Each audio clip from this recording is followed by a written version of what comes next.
repurposed freighter drifts through space. As you stare out at the star-flecked void, another ship comes in. Wait, is this sci-fi? I thought we agreed on a World War II campaign. Curtis, I got a question for you. Did we? Probably too That's short cool. notice, I can pivot. So. The smell of smoke curdles in your nostrils. to. Hold up, I thought we were prepping for a zombie apocalypse campaign. Alright, here's what we're doing. It's the year 3700. Humanity's elite fled to other planets long ago, taking with them all forms of advanced technology. Earth survivors scrape by with historic tools as weird phenomena plague abandoned nuclear sites. Witnesses report seeing glowing lights and the dead rising from their graves. And amidst the chaos, 3 strangers will meet in a dim bar. A veteran zombie slayer, a disgraced general out for revenge, and a space mercenary sent to investigate the power plants. Now describe your characters. How did you do that? I have the right tools for the job.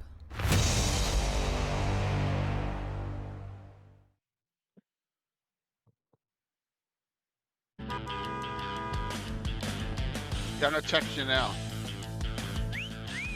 You're gonna laugh.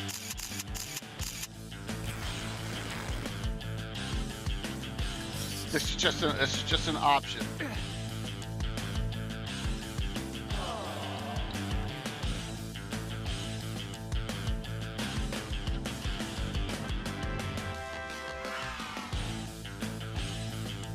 It's sent.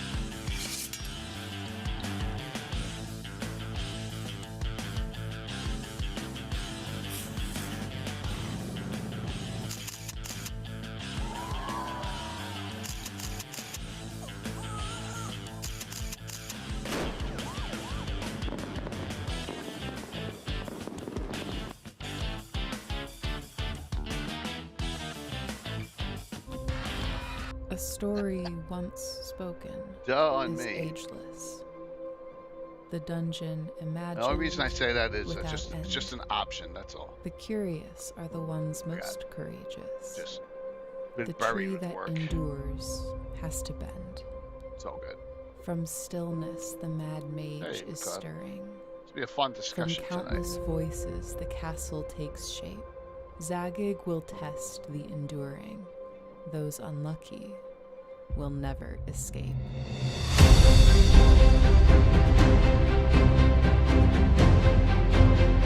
Yeah, alright, okay. Yeah. Just, get an option here.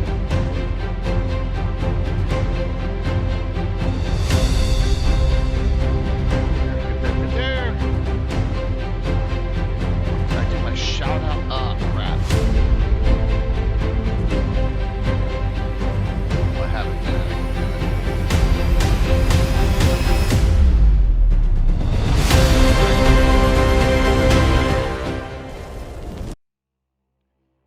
All right.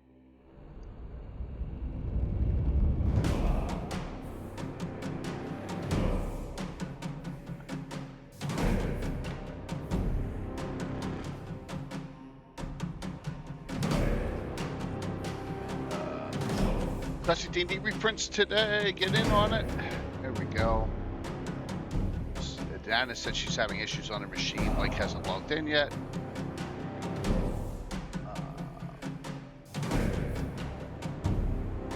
Susanna.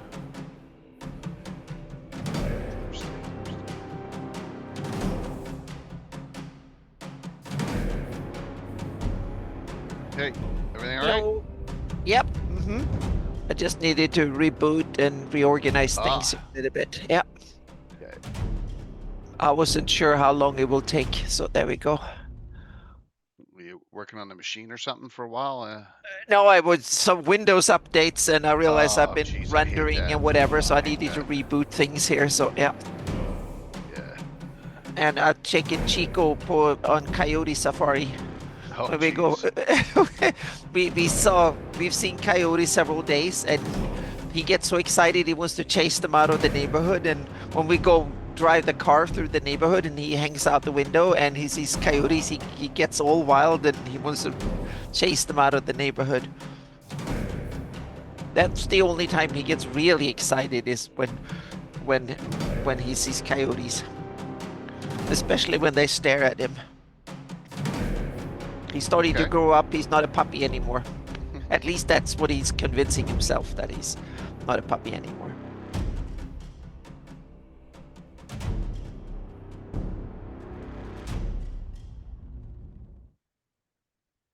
Is that wrong? That's wrong. POV, I had 30 minutes before my campaign group showed up, and I was totally unprepared. I grabbed my ready set encounter box and boom, everything I needed for an epic session. Adventure hooks, map tiles, loot tables, stat blocks, and miniatures, all ready to go. My players still think I spent hours planning our great dragon encounter. If you're a busy dungeon master, get Ready Set Encounter live now on Kickstarter. Now it should work. Now it should work. POV, I had 30 Sorry, minutes before my campaign group showed up, and I was totally unprepared.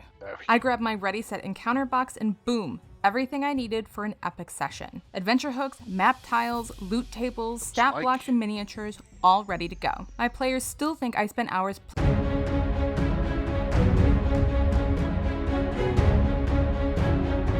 So, Mike, Hey, just on your list, so...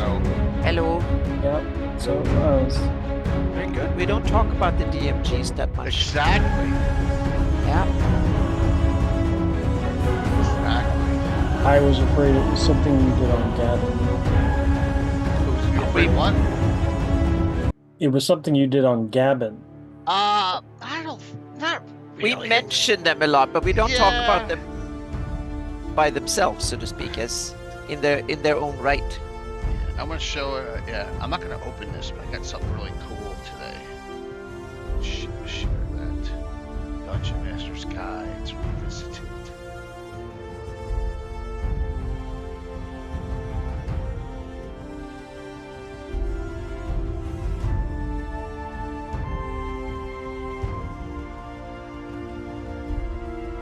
Had to. Got my busted through the floor. Now it's not scraping the dirt. Oh man. That's it, Gary. Uh-oh. Ah, this is the fun one, man. This is good. How dare you, Gary? The DM guide is the Bible. It It is. is sa- it especially- is sacred. Yeah, but which one is the best? Which one is the best? Yeah. I've only read Which of one them, is so- the most Greyhawky? Which one was Greyhawk? I have no idea. No, but that's important for us Greyhawk fans. I'd probably say first one because it has the original Appendix N in it. Yeah, but that's not particularly Greyhawky. It's not, but I thought that like the game setting was set on Greyhawk, and a lot of the game settings were set on Appendix N readings. Yeah, but in that sense, I think that there's a couple of other ones that I think have way more Greyhawk in them than the first edition. Really? Yep. Rules make me sleep. This is not rules. This is obscurities today, Gary. I mean, this first Yeah. some of the craziest stuff is in here. Hey, Amanda. Crazy stuff. We're early, so we can come on early. It's fine.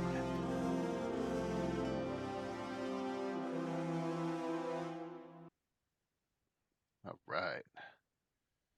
Cool. Welcome. New week. Really dark on the screen because I got a dark shirt on, so that's all right though. How's So do everyone I. doing? I got Yeah. the memo. Yep. Yeah.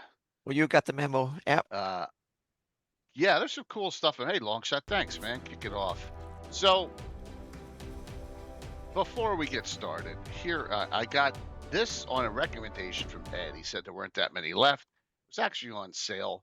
I went on box, I think, on Gavin Sunday night, and it is heavy. You could literally kill someone with this. Oh wow. Oh, Asclear. Yeah. I mean, look at this thing. It is solid as a rock. Yes. So I literally came today. So, and Ed recommended it. So, I got it, and I'll open it Sunday night on the show. So we'll figure out what's inside here. But like, wow, it is very well put together. Limited edition. Once these boxes are gone, they're gone forever. So, Fate of the Northern Sight, I think, is where I got it. I was shocked that it was a reduced price. I was like, cool. So, yep. This game has a book. Yeah, a lot of like, well, we know that generations are different. Yeah, absolutely. If Ed recommends it, yeah, absolutely. We'll see how detailed it is. Generations are different, and I went through the first edition Dungeon Master's Guide over and over and over when I was a kid, and now the DMs don't even look at the 5th edition one, right? But they changed the what's in the DMG have changed significantly over Okay. the editions, which I think is one of the aspects we need to talk about here, because the first edition Of DMG course. was more like a necessary rule book. It had a lot of stuff and rules that was needed in order for the DM to actually run the games, like what a character needed, what the fighter needed to hit and stuff like that. Those tables and rules were in the DMG, not the player's handbook. True. And that is that, but almost Thanks, Moose. meaning a lot of the rules and stuff that the player needed was in the DMG, or was actually needed to run the game for the player's side, so to speak. But that moved over to the player's handbook over the editions. And now it's more like for the DM how to run the game, not the actual rules so much, but it's like optional rules, things like crafting and things that the DM needs to kind of not tell the player outright, and advice on how to run the game in various types of games and stuff like that. Well, we'll take a look. So Yeah. I found something though that I had never seen before. I was shocked. You can read this for 10 years and still find new Yeah, stuff. no, I'm talking about a book. Oh, okay. So wait a minute. So here, look at this. Look how prepared I am. 5. I couldn't find 5.5. It's just 4. No, that it doesn't exist at PDF. 3.5. 3 I without think, a yeah. cover. That's the best I could do. 2. Mhm. Oh, that's not 2. That's It's 2. 1. 2.5. Yeah. This is what I had no idea what it was.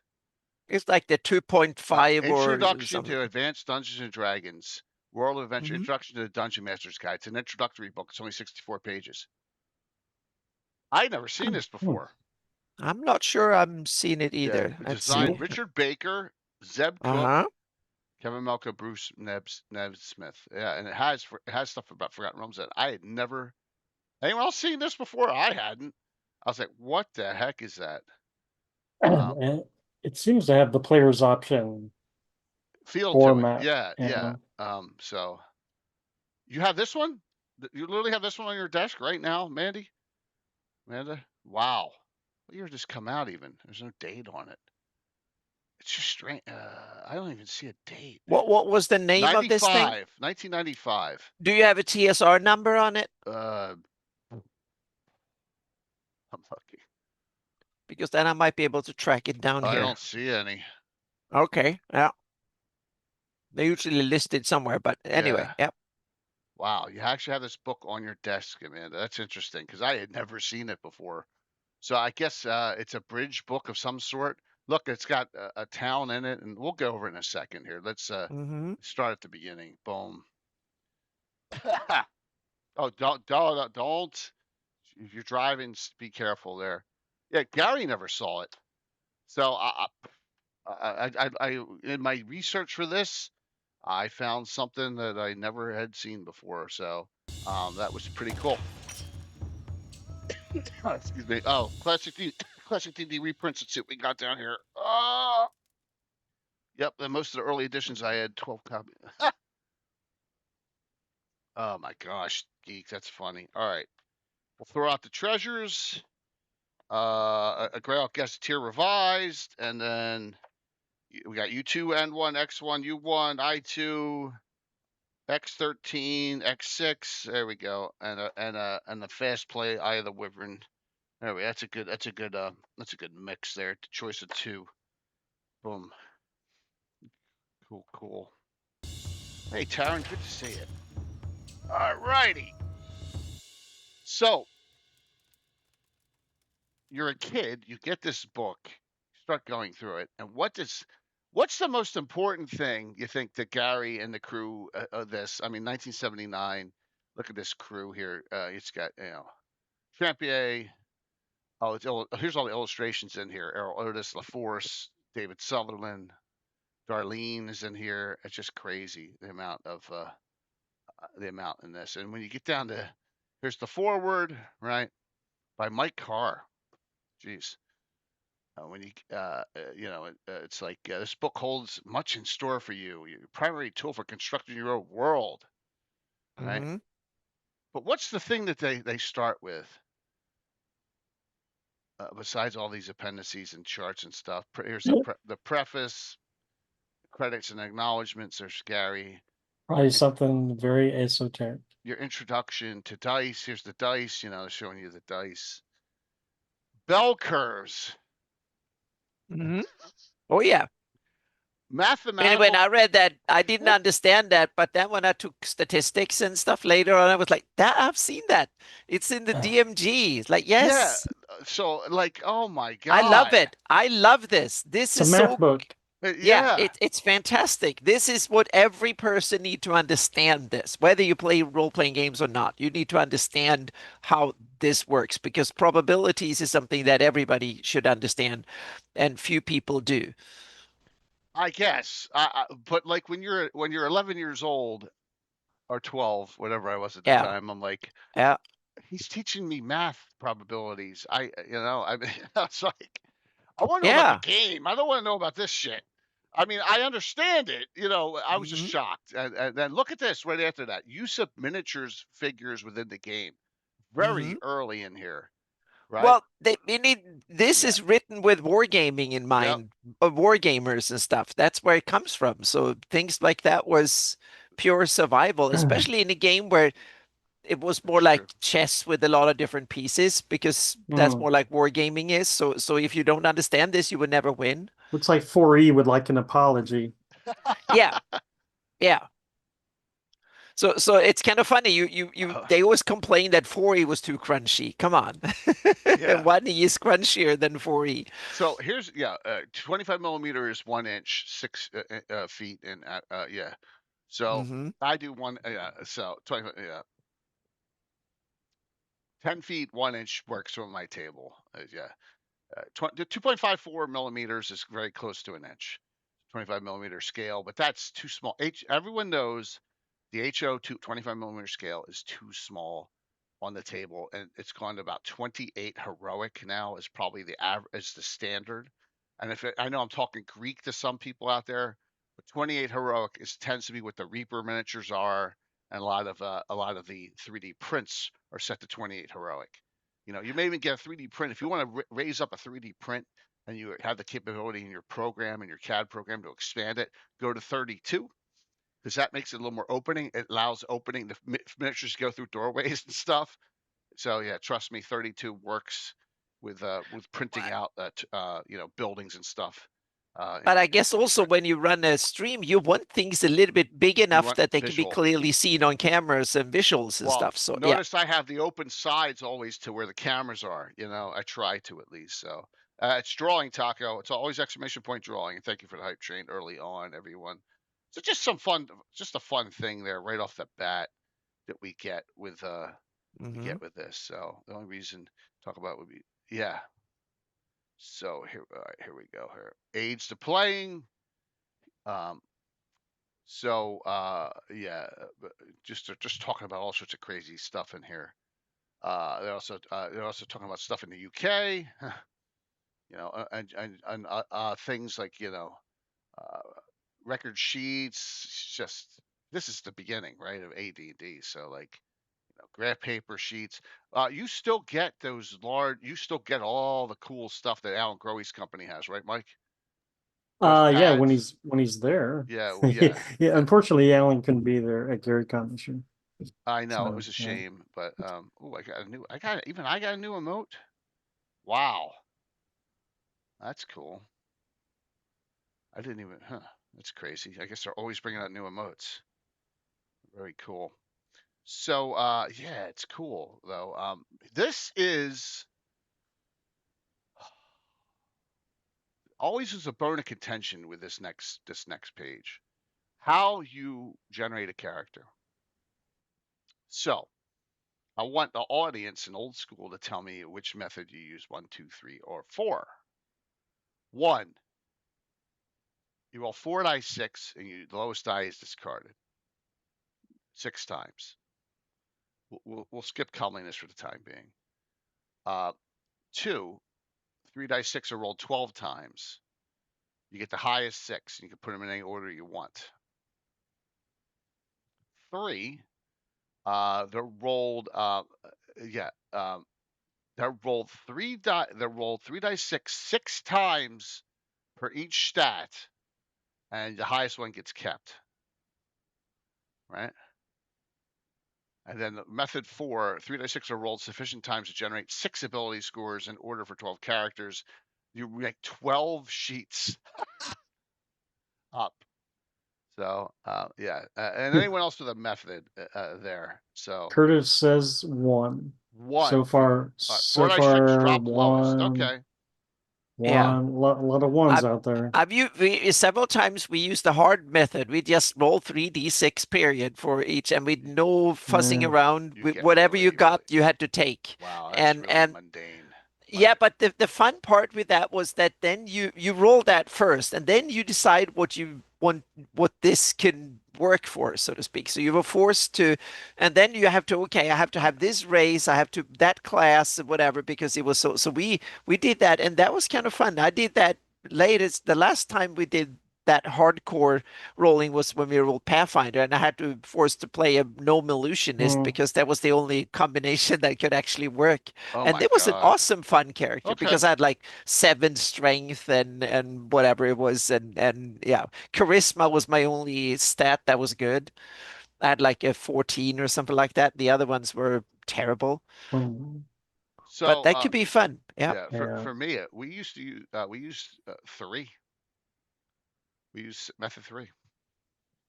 Yeah. 3 dice 6 times. I think back in the day we usually used method 1 most of the time. Yeah, most people used 1. Yeah. And then we also did that. You rolled instead of rolling, you rolled 3d6, but you rolled like 8 stats, and then you picked the 6 highest. Yeah, keep the 6 highest or something like that. Yeah, we had various versions of that. Yeah. They talk about NPCs. Look at this. They immediately go to the wishes section. See, this is Gary knowing there's abuse already. That's what this tells me, right? What do you mean abuse? Understands he's created spells in the game that are being abused, and he needs to create this. He should have just put this right in the book, right? He should have just put that emote right in the book, and then it would solve the problem. But he didn't put the note. He didn't. There was no Twitch back then, but like the wishes or alter reality, which is illusionist version, and like once you get to, as you notice here, you can't raise your stats from up beyond 16 with a point. You need 10 wishes to do it from 16 to 17 and 17 to 18. Yeah. It's only on wishes, not books. Yeah. Yeah. But I'm interested that the spell description in wishes is like you can do almost anything.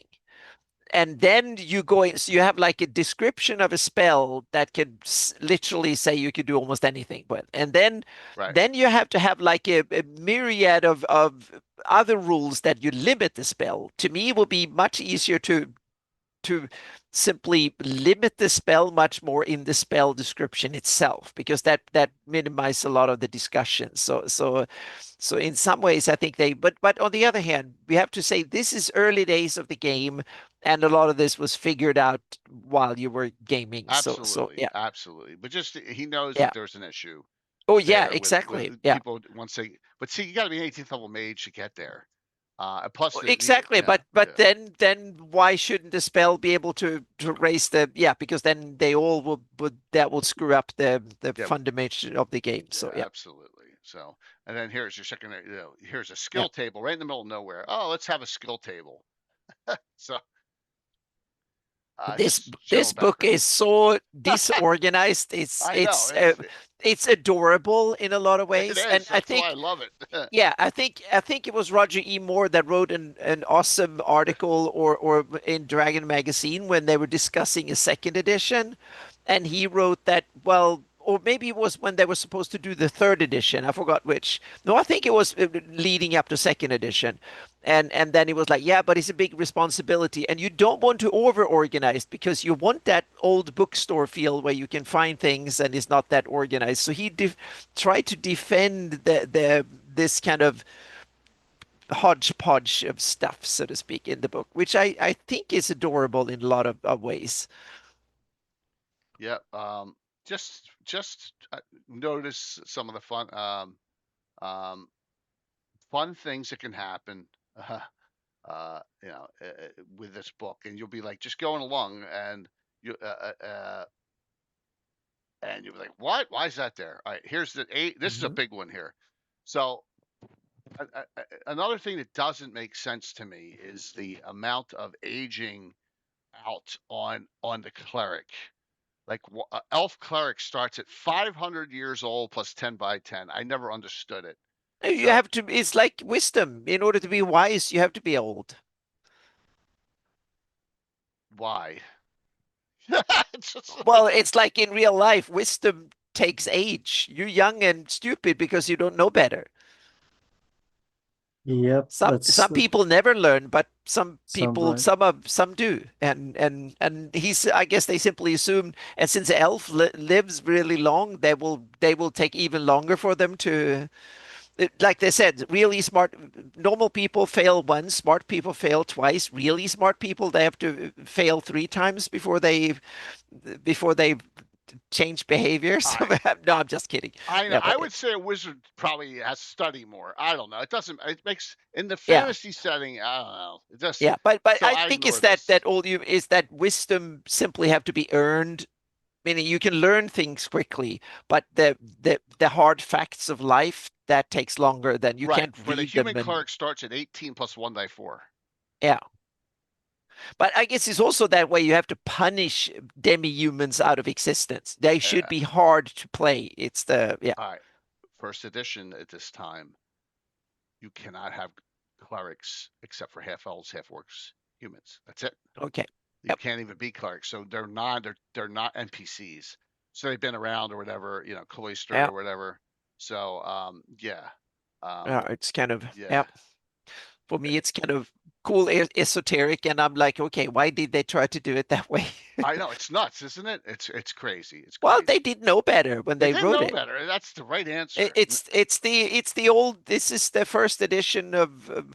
Well, it's kind of the third edition iteration of the game if we look at it from the, or fifth if you count chainmail. So yeah. But it's still early days of the game. So yeah. I got it, Rascal. That's what doesn't make sense. It's because the demi-humans at the time were not player characters, NPCs. So thinking they're older, they're cloistered, that kind of stuff. That's my guess. Remember, it didn't happen until after Arcana came out that they said, okay, now they can be clerics. All right, this is a very important table for me. I use this religiously on where you are and where and what happens. Now, if you start out as a young adult, I don't subtract the wisdom and con, and if you go to mature the year after that, I don't add the strength and wisdom. I assume you either young adult and mature are merged together here, right? So they're the same. So you don't get any points there. But when you start when you get to middle age, old, venerable, you start losing and gaining stuff. You also lose a comeliness point, by the way, as you get middle age, old, venerable. Here's a trivia question. How many characters, not counting getting aged by ghosts and other stuff, have died of natural causes in my game in the last 46 years of old age? How many? 0. I think it must be 0. Yeah. The answer is 0.0. Yeah. Fat, drunk, and stupid is no way to go through life, son. That's 0.2. Yes, none. 0. Now we have a couple that are half. How many years have the campaign proceeded since you started? You started 573, and now it's 6. Battle of Emerald Meadows, 569. 69. Okay, and so it's been 54 years. 54 years. Yeah. Yep. Yeah. 0. So that means that some characters must be in their 80s by now. Yeah. Yeah, but none of them have died by. Okay. But remember, the first generation's the Monty Hall generation. They're all gone. Generation 2.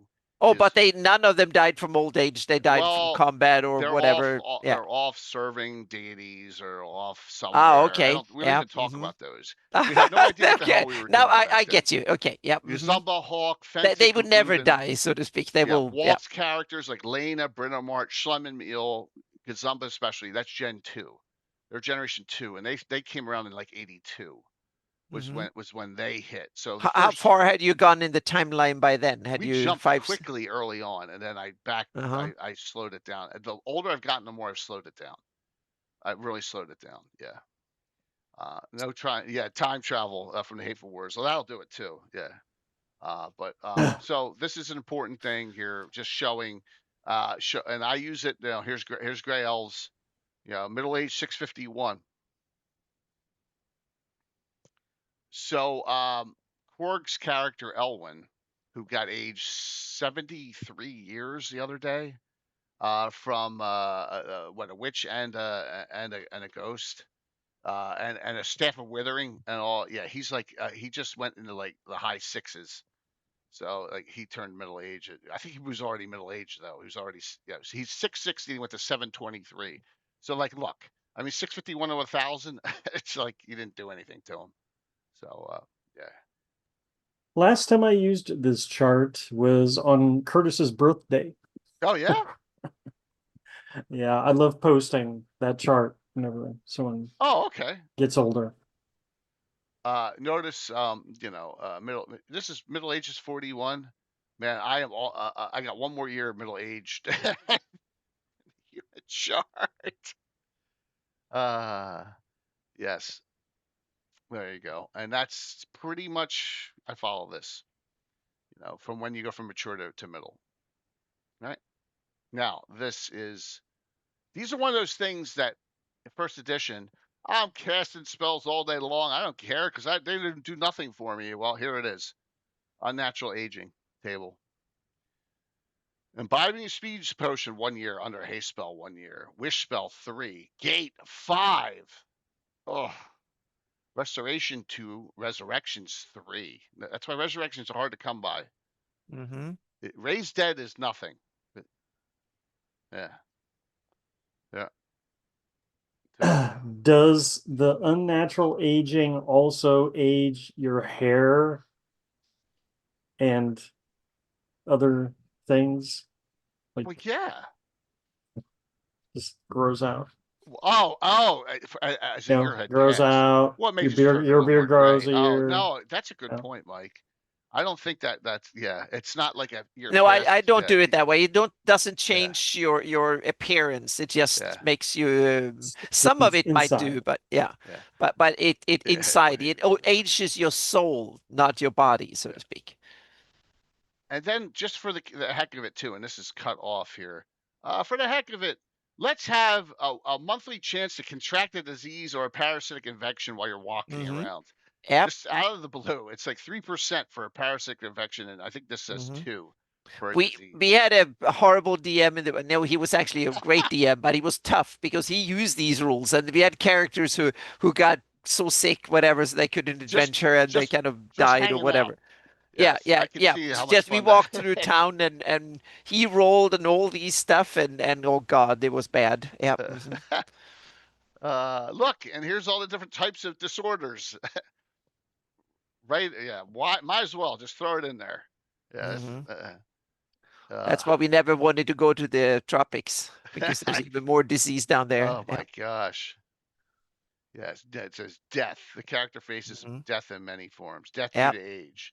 This is a serious matter, for unless the and you have area body of affected and all that stuff. Yeah. It's like, come on. Yeah. And here's how you calculate your maximum age. There's a kind of follow it a little bit, but notice everyone's sheets who has a character sheet. Your death is usually in your venerable age because, like I said, it's we have some people with very short lifespans. Tim's got a character named Glamdring whose death is 66, really young, very human. So he's like, and he's in his 40s. He may have taken a couple. He may have gotten a hold of a couple potions. Yeah. So talks about stats. And here we go. Racial tendencies. Talks about all the character races here. Here, like, boy, talking about smashing someone. Half orcs or boars. They're rude, crude, crass, and generally obnoxious.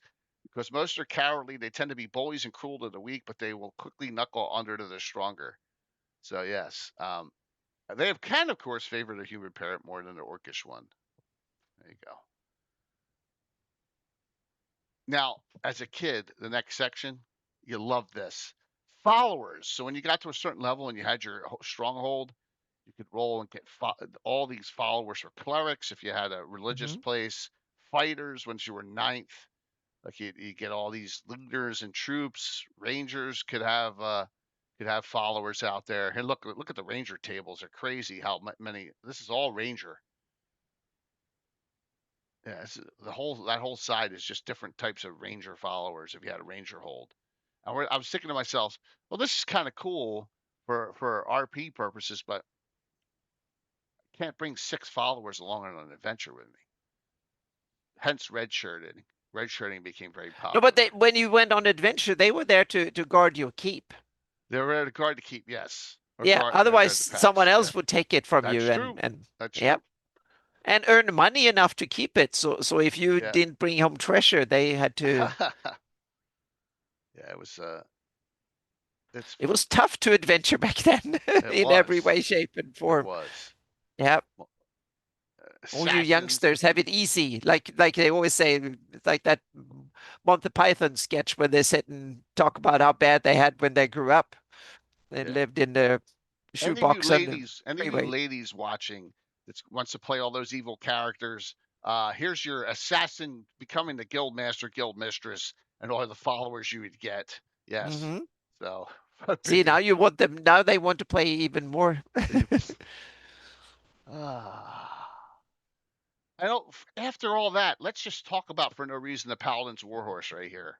Yeah, and Lord Forth has a good point. There could only be so many rangers in a party because they don't like each other. They don't like company. The rule was in the book is 3.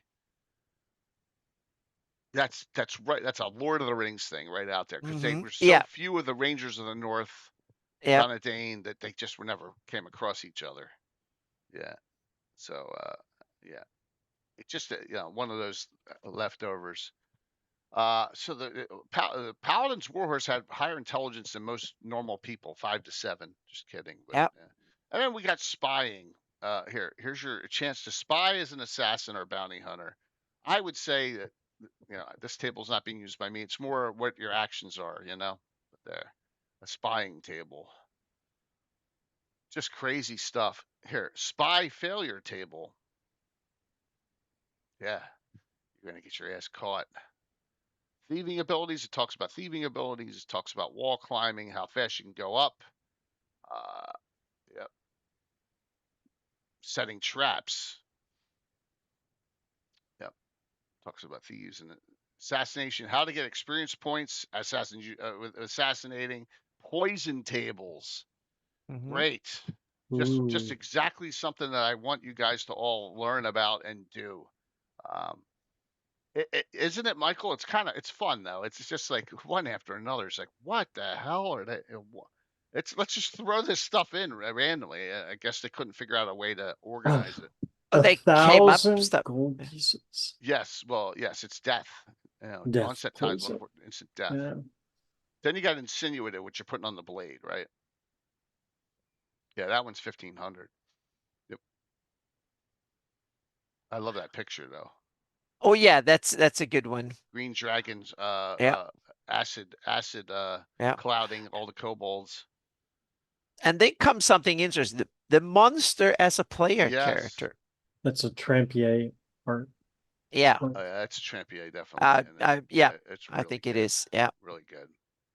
But it's interesting. And yeah, so they have a lot of, I guess, there's a reason people wanted to play all sorts of cool things. And so they had to write about it. Oh, just like 5e. Yeah. Well, yes. Meaning the desire has always been there. So but that is nothing new. He's also justifying the humanocentric game and why. Yeah, he tries to defend the how the game is written. It says here, as to other sorts of monsters as player characters, you as DM must decide in your light of your own aims and the style of your campaign. The considered opinion of this writer is that such characters are not beneficial to the game and should be excluded. Note that exclusion is best handled by restriction and not refusal. There you go.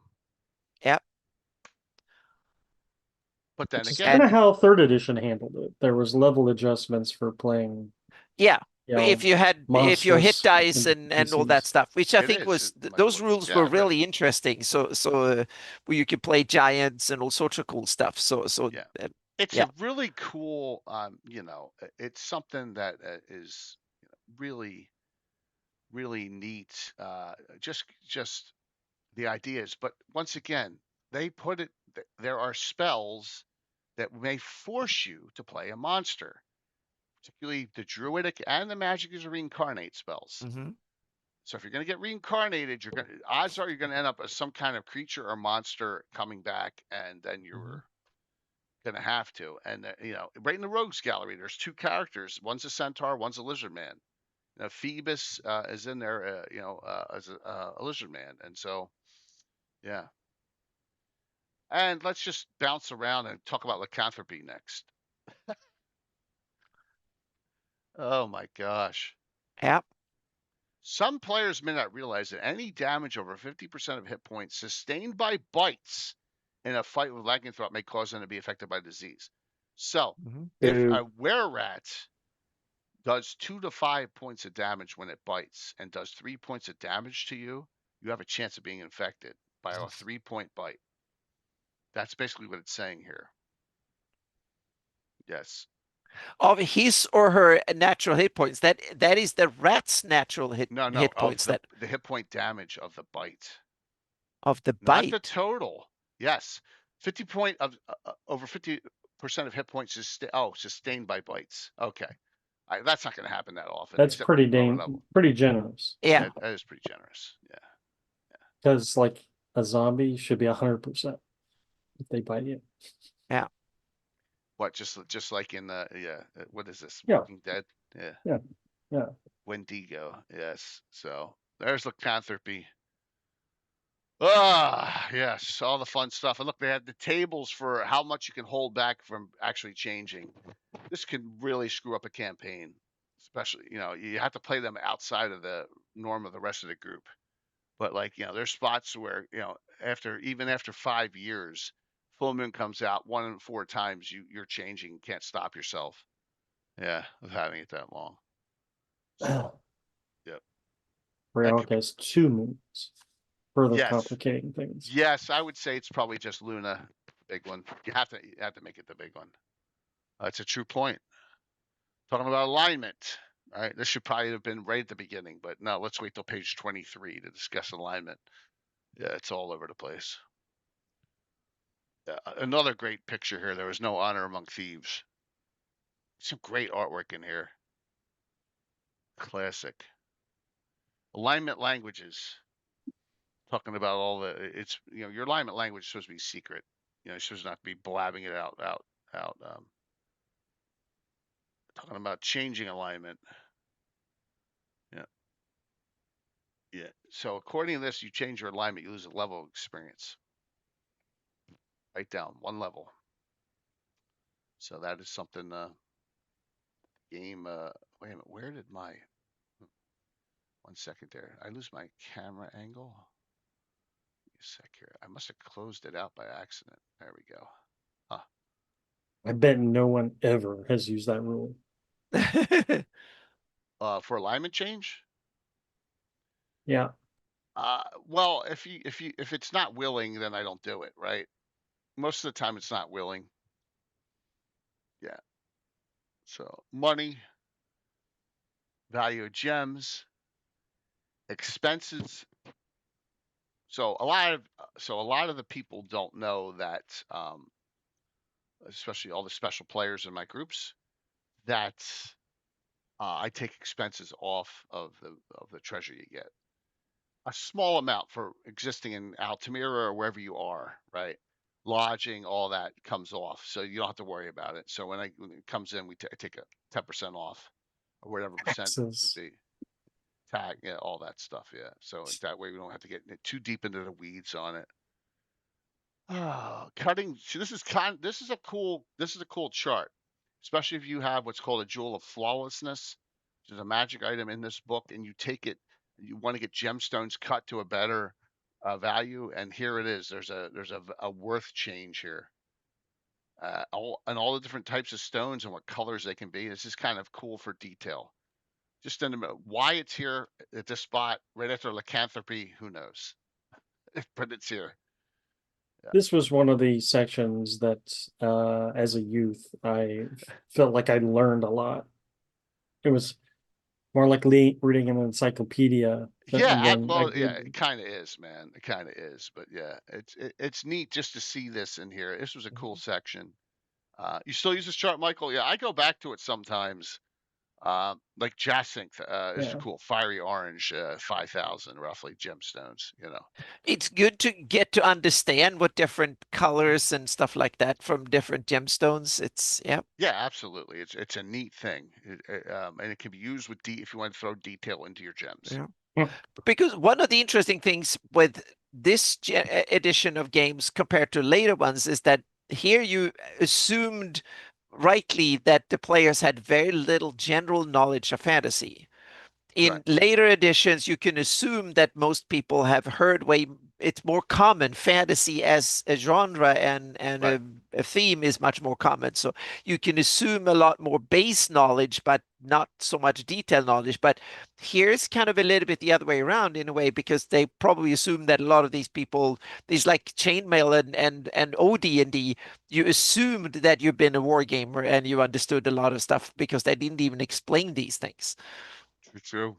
Someone wake up Gary. So here's the part where Greyhawk comes in. Oh, okay. In the gold box, Ooh. page 18, Uh-huh. there's a little thing in the bottom here. You don't need to see it, but it talks about resources.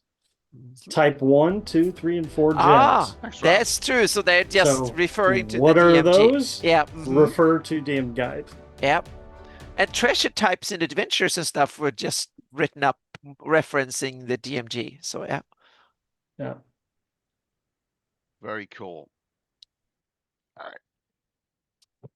So yes, and I think this is jewelry up here, isn't it? Yeah, it talks about different types of jewelry, reputed magical properties of gems, if they have. Another whiz bang addition, because like it's not actual game powers uses, it's just rumor, legend, right? Yeah, absolutely. And it's that kind of role play Right. flavor. But maybe these are ingredients for creating amulets. Yeah. Things like that. You have them on there, so it's kind of a neat thing. It just you could use an RP aspect of it, like saying, I need.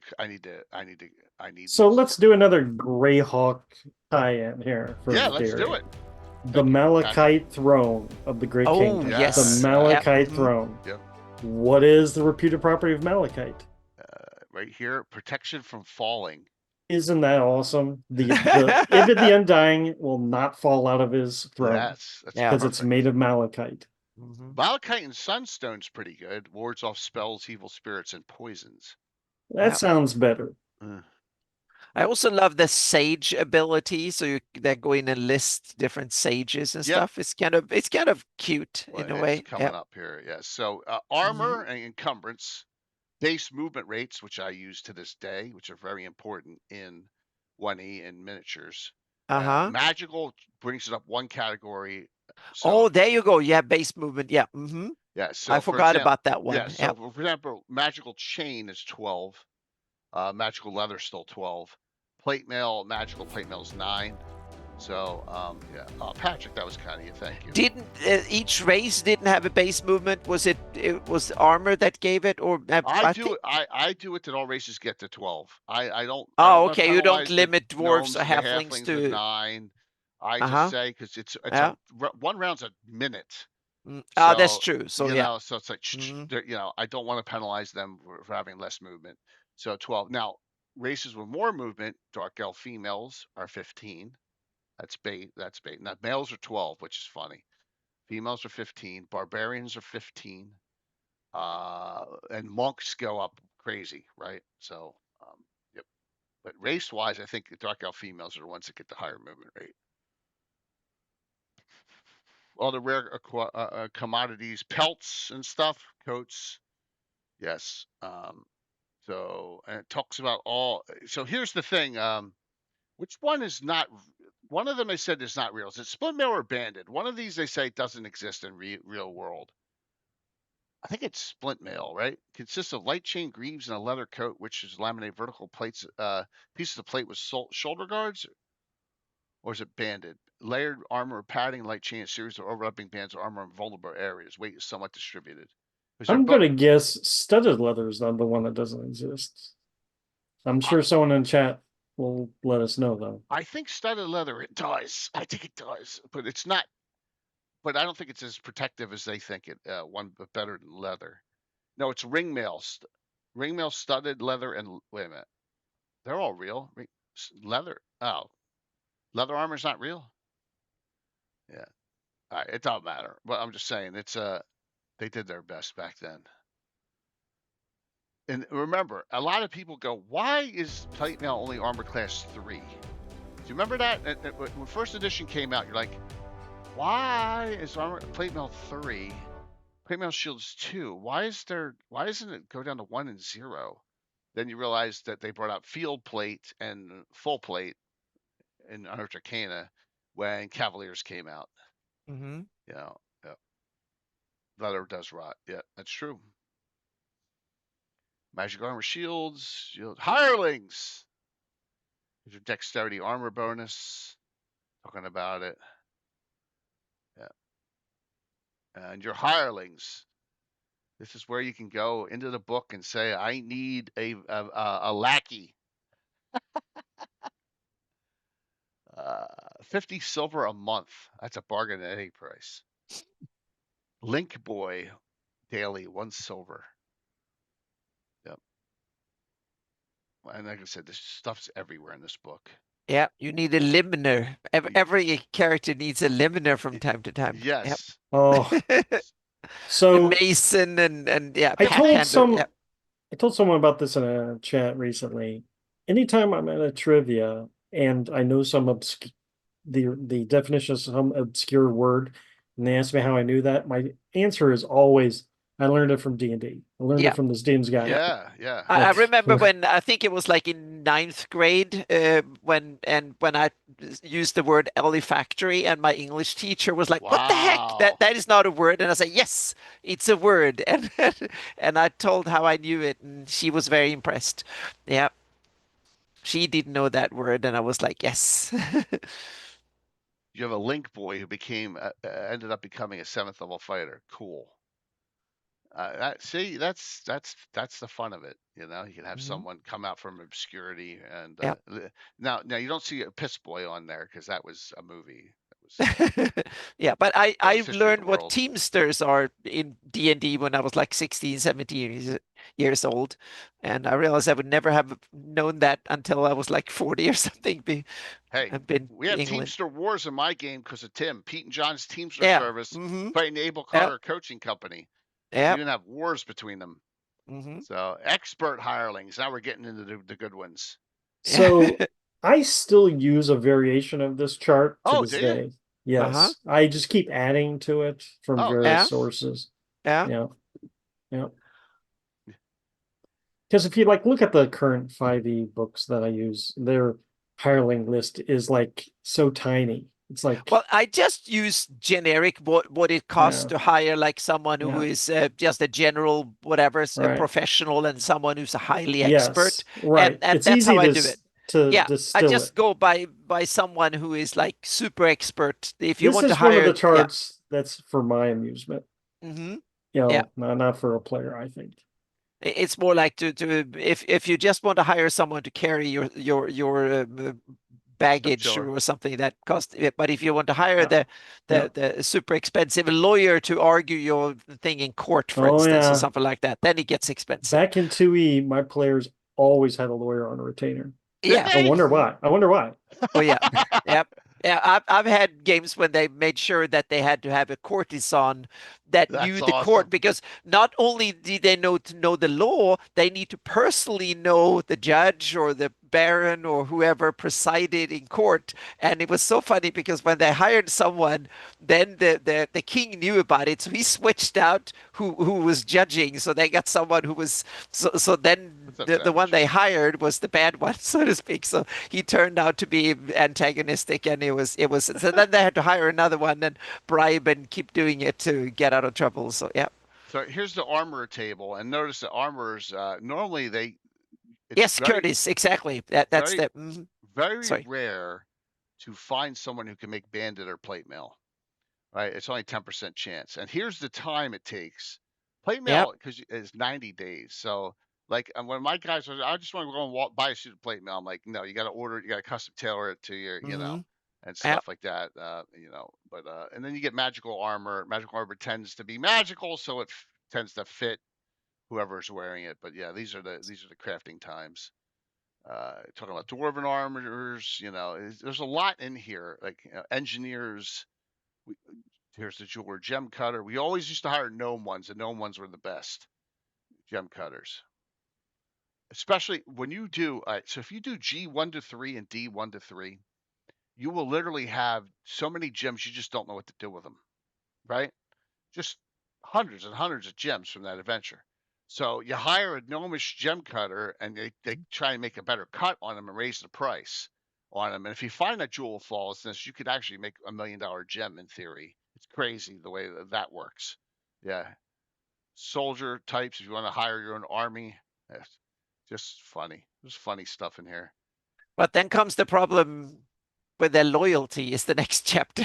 Well, yeah, absolutely. But here comes Because the then you can sage. pay them or whatever, and then when going gets tough, they run away anyway.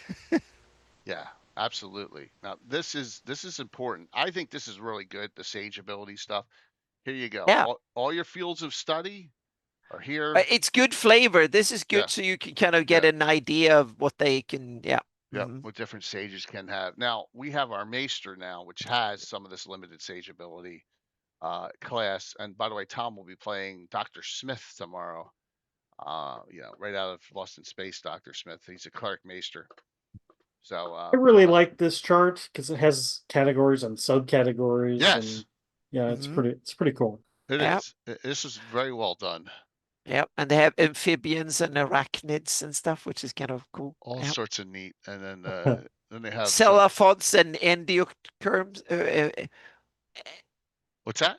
eschnioderms, whatever. Yeah, I don't know how to pronounce it, but the different types of animals. Yep. Yeah. Yeah. I had a gnome sage in my most recent Printland campaign, and like I rolled for his topics, what he was expert in. Like one of them was useful, the other two were just obscure things that had no relevance to the campaign. So notice that they do. Most sages have spellcasting ability. Echinoderms, yeah. So it's here. And sages are not cheap to hire. Yeah. It's like you want to make a lot of gold. Yeah. Have your character be a sage. Just stay home and have the other ultimate cloister. Yeah. Yep. Yeah.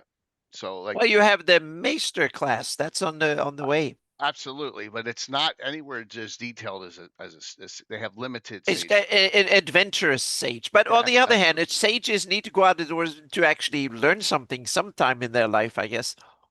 Yeah, or they can just read books. Yeah. Yeah. There you go. That's all the sage ability. Book knowledge. Yep. And here's the cost. I mean, to find something like a specific question may take you a month to get the answer. So, hence why you want to have divination spells. Yeah, that seems like a very long time. So it's big libraries, the big libraries. It takes a long that time tells to get me a book. And, the sage has to go travel somewhere else to get the answer, not within his own library. Hence why you want to balance this out for your game and figure out what makes sense for your game. This is a good way to drain money off your characters. Yep. All right. And here we got scribes, ship crew. Always hiring ship crew.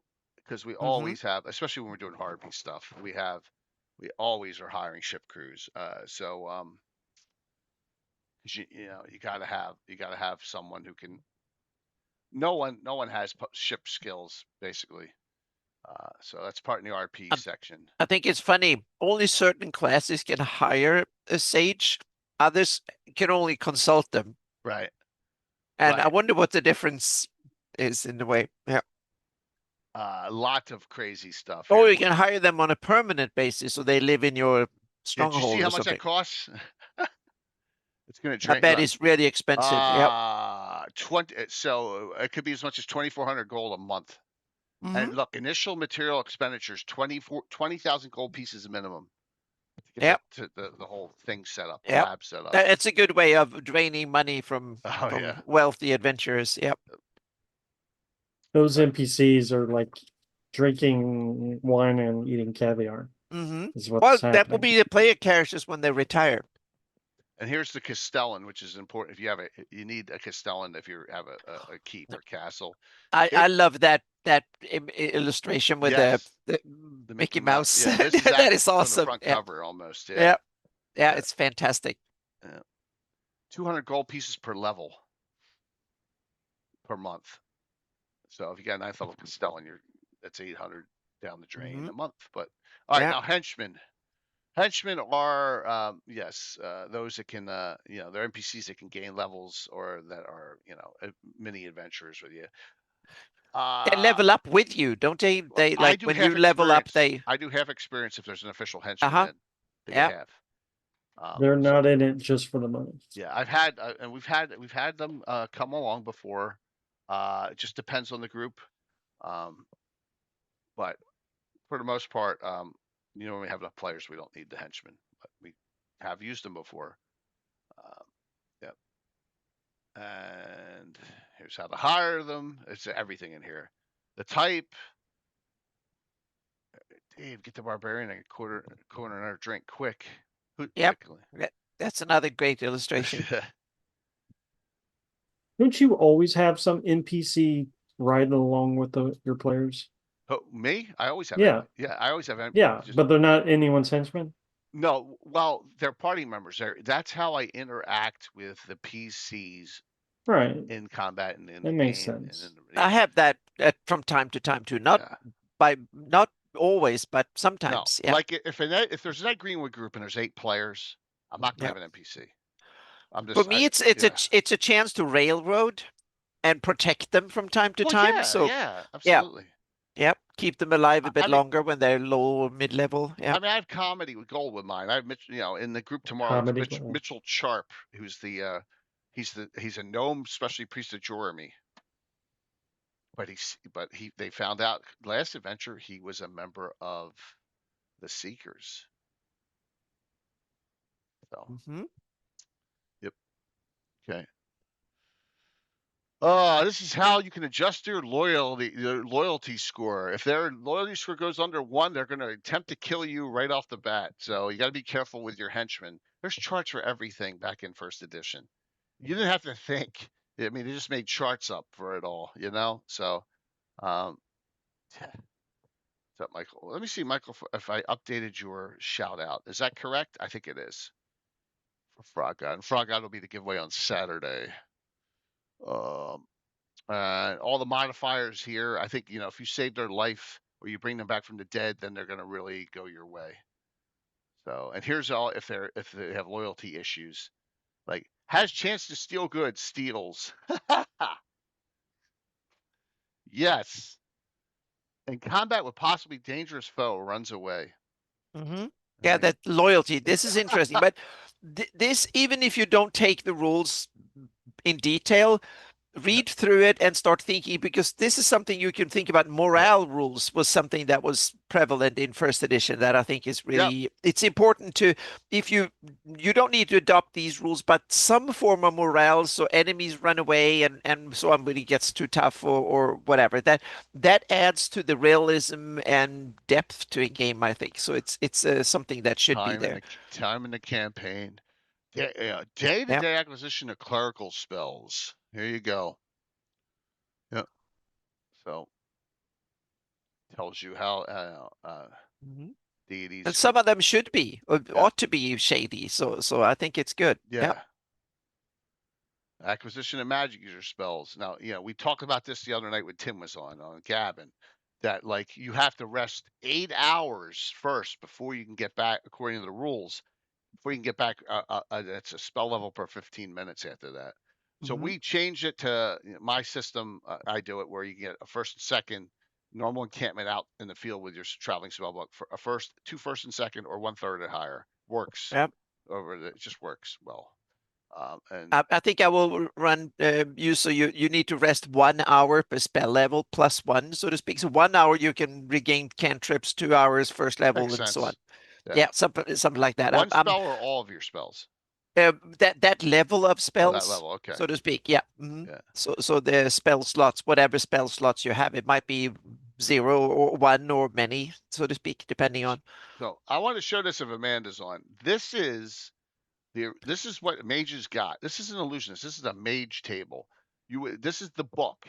You would roll 1, 2, 3 plus read magic. It says here, player character managers have a total of 4. Count them, 4 spells to start, and this is the table they'd be on.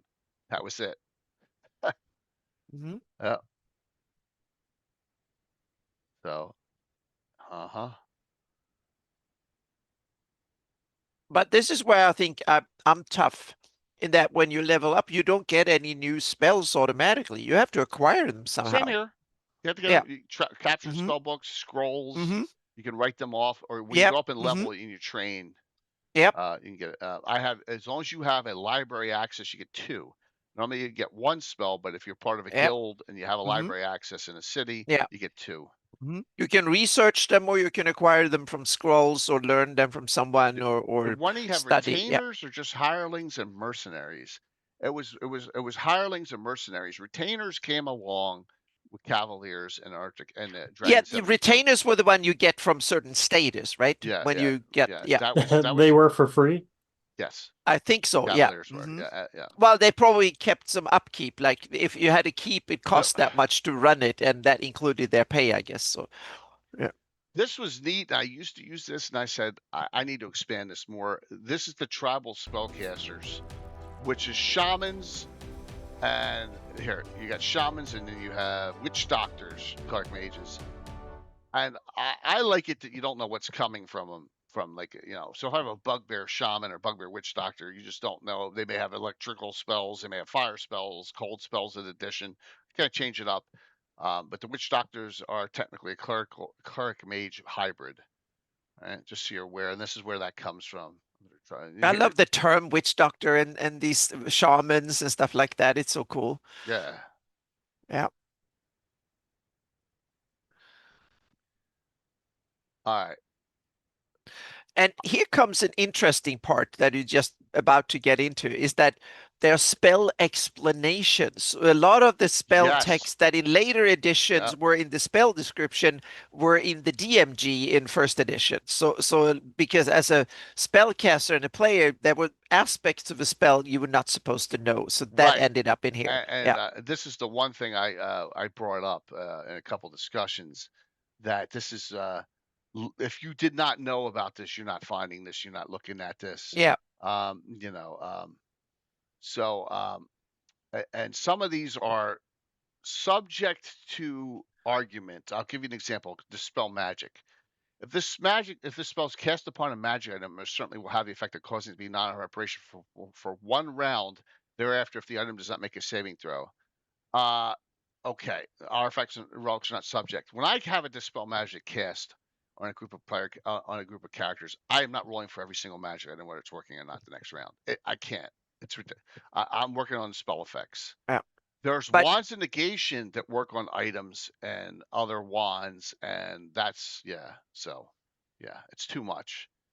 yeah, but I think a lot of I'm glad that most of this ended up in the player's handbook, so it's in the spell description right off the bat, which I think it's for the most part is good, because if you know the spell, then you should know the effects for the most part. But then Right. you can also add in aspects things Hey, Manny. like that could be conditional, like area condition. Certain, if you cast this in an evil area or under the influence of something else, then you can get other effects.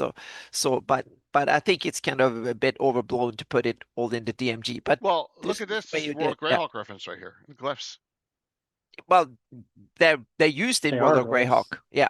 Yep. They were probably generic and then were written in World Greyhawk for Greyhawk. other runes and glyphs. For example, here are some glyphs Yeah. named. Mm-hmm. Huh. It was a way of selling Greyhawk box set or folios because it's Yeah, kind this is of out a whole year before the folio, though. yeah, but they were already planned the folio Yeah. when they released the book. Yes. Yeah. All I'm saying is that it was good to Mhm. see something, you know, a Greyhawk Yeah. reference in here. Yep. Yeah. Mhm. Right, so But it was Gary. He had yeah, probably big as you can plans. see, this is not a great comp, and this goes on and on and on. As you can see, a lot Yep. of yeah.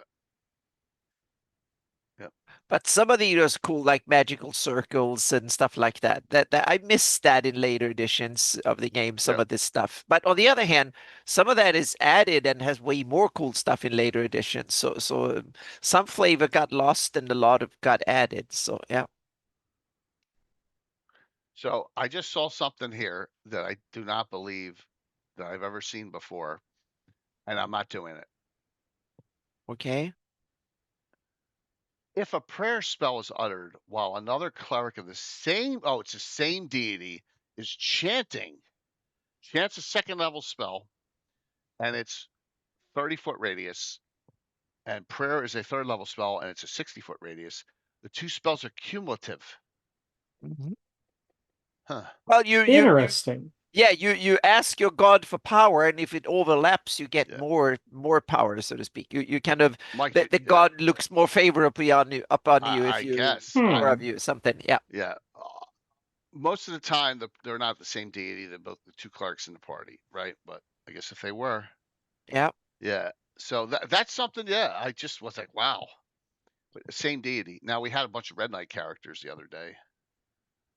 As you can see, that's all messed up there. Here, the gates, holy words. I mean, there's a lot, and then it goes into Druid, call lightning. If yeah, just crazy stuff. Here's so here are animal summoning spells you can actually what you can summon with it. Yep, in there. Here's and call. This is call woodland Giant beings. beaver. What's that? Oh, I saw one of the summoning things says giant beaver. Wasn't there something in one of your games the other day about beavers? That's Josh Zarathon. The giant, Yeah. Giant the beaver. dire beaver. He's Yeah. trying. Yes, The he's- dire beaver. Okay. yeah. Yep. It's right. It's Caddyshack, right? Yeah. So and here's all the summoning for call woodland being spell. Mhm. All right. Another great illustration down there too. What one false move, wizard and your familiar gets it. Yep. Yes. Anyone who brings a familiar on one of my adventures is asking for trouble because remember, they may give you hit points, but when they die, they take back double. And die they will do in your adventures. Is that what you're trying to say? I mean, if you got a cat walking around on your back or your shoulder, and I cast an area effect spell, how's that going to survive? Oh, cat? it's quick to crawl under things. So yeah. A fireball? What's you going to jump away from? Well, right? most of your stuff survives, so I simply, yeah, you don't roll. If you roll a save, then your clothes and all that saved. So I simply assume that the You're too. See, now you're being too kind. yeah. Okay. No, area effect spells like that I would affect, but other stuff I will be that would not necessarily target it specifically and stuff. So, but area effect spells, yes, that will be. But on the other hand, it saves using the owner's save, I think, if the owner's is better, so to speak, and vice versa in some ways that the familiar can also give better saves to the owner by alerting the owner and stuff. For So, all yeah. of you that know my anti-ed spell, minor globe, the globe gives off a faint shimmering when it forms. Third level spells from the device's fireballs or lightning, for example, will not penetrate its sphere. There you go. Right. Yeah. And these are big chapters because they go over a heck of a lot of spells Yeah, to they go have. over a lot of spells in here. Mhm. Now, this is a one that we didn't know how to handle it, and I had to create rules for it. The Wall of Iron spell. The Wall of Iron is created vertically. It'll just fall one way or another, right? Oh, Okay. okay. So it's like What? a steel sheet that Right, but crushes it doesn't say people. what Yeah. happens. So for player cat, I got to figure out, like, I'm not having instant death here, right? Because it's just too powerful. So if it falls during your direction, it's 6 to 60. Mm-hmm. I just got to assign some kind of points to it, but Yeah. this is, yeah, But those sheets are nasty, though. Yeah. yeah. I was looking, doing some prep for my 5e game not long ago, and Wall of Iron is not in 5e.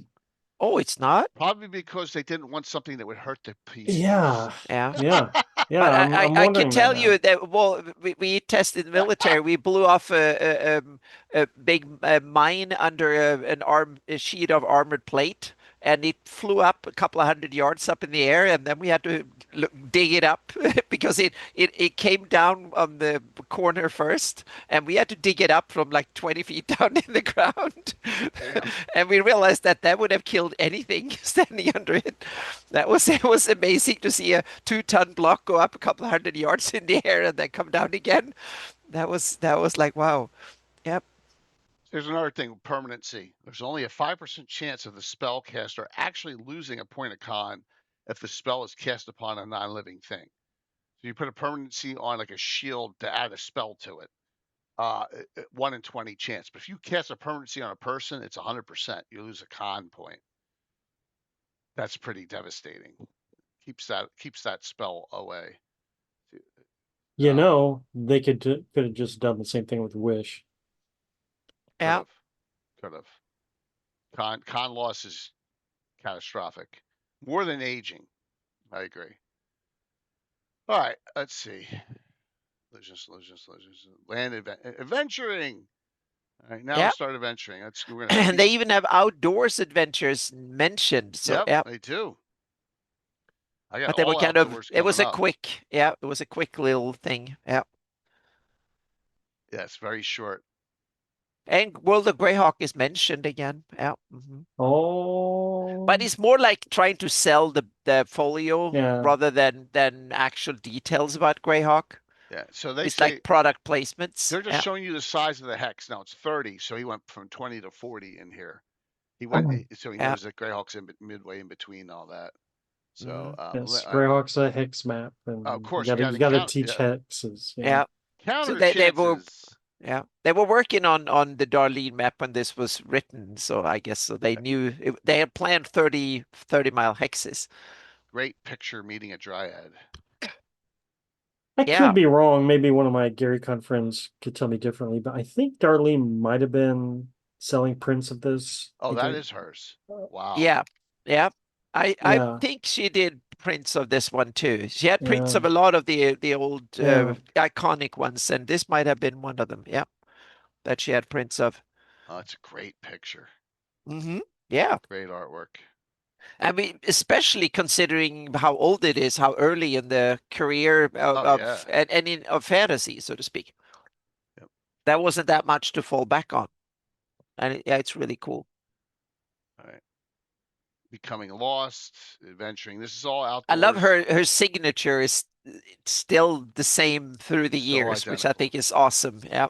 Aerial combat, which is very rare, but the maneuverability, it tells you most monsters somewhere have a maneuverability you can find, and you can find it in this book too.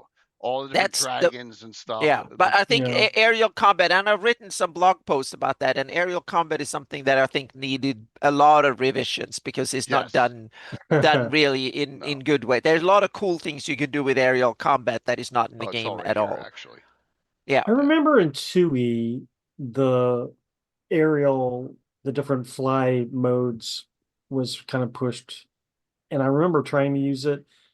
But nowadays, I really don't mess with it. It's you either have magical flight where you're perfect movement, right, or you're coasting around. I don't really go much into the modes anymore. First of all, the movement rates are way too low.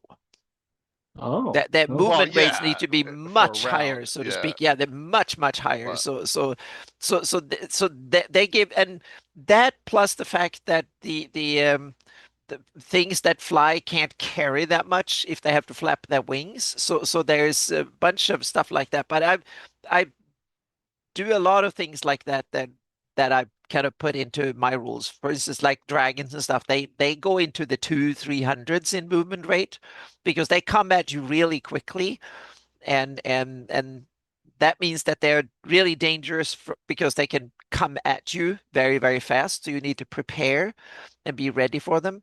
But their maneuverability turning is awful. It's a E in here. Oh yeah, but they fly past you and then they go around like a 500 feet turn rate, and Right. then they come back again, so to speak. So yeah, That's a gamer problem, because like if Jay was doing that on his board and the dragon it just well, flies but the right off the dragon board. will simply come in It's gone. and fly Well, past, so the to movement speak. rate Yeah. here is 30, so that's 300 feet. So that's only 30 inches on my Yeah. board. Mhm. But the But thing that's starting to look like something like 300 feet. That's realistic. the problem is Yeah. the problem is that if the way the rules are set, as they're flying off, the archers and the wizards got multiple rounds of pepper that thing at range before it turns, and that's What a do you problem. mean multiple rounds? They're out of range the next round. They get An one archer round can to shoot shoot. up to 600 feet away. Oh yeah, but then they don't have much chance to hit something that far, and they have usually good Yeah. armor class. Yeah. Not Melf. Oh, that's true. Yeah. Yeah. No, but Uh, that is a risk, so to speak, that they have, but they're still Plus, dangerous in that yeah, sense. there's Yeah. spells that go long distances But too. they have snatch attacks in my games. That's the most dangerous, is they grab you and take you. See, So, and yeah. once again, Anna, you've made a good change. That doesn't exist anywhere in any of these rules. No, that and dragons but can I think it's snatch cool. and drop. Dragons, they go in and they use the breath weapon and burn them to cinders, and then grab one or two of them and go off and drop them from a mile height and whatever, just kill them off, squeeze them to pulp and throw them off. So yeah. The movement modes are tracked on hexagons. So that's another thing I would have Yeah. never have done, But because I like these yeah. the turn rates. That's the good part in this. Yeah, it makes So, yeah. sense. It makes So sense. in some ways, the flying rules are as good in first edition as they are in third edition. Yeah. But they're too miniature oriented, like the dragon is around on the battlefield every round. I see it more like it comes in and disappears out, and so you have to get ready, and you get one round to do something useful, and then it's gone again for a while. And this kind of goes, I don't know if I'm reading ahead here or not, but that goes the same with sailing ships. Mhm. Yeah. Turn rates. Waterborne. Yeah. But small flying things are even nastier because they can maneuver much faster. Yeah. Absolutely. But just from my experience, the Class E maneuverability at the 30-degree angle takes them a long time to turn around, right? Well, yeah, but that means that it would take 6 rounds before it comes back again. Okay. Yeah. Yeah. Meaning they have so high movement rates. So if they come in diving, that means that if you're not ready in action, they will be gone and they burned you before you can even shoot at it. Dragon So Slayer is the perfect movie to Yeah. example. That the guy dragon who is picks the guy so up. fast. Yeah. So Yeah. fast. Mm-hmm. Yeah. And they also come in low, so they don't give you much chance to react until they're up on you, so to speak. They can sneak in faster than almost anything else. It's it's an issue with first edition rules. It is.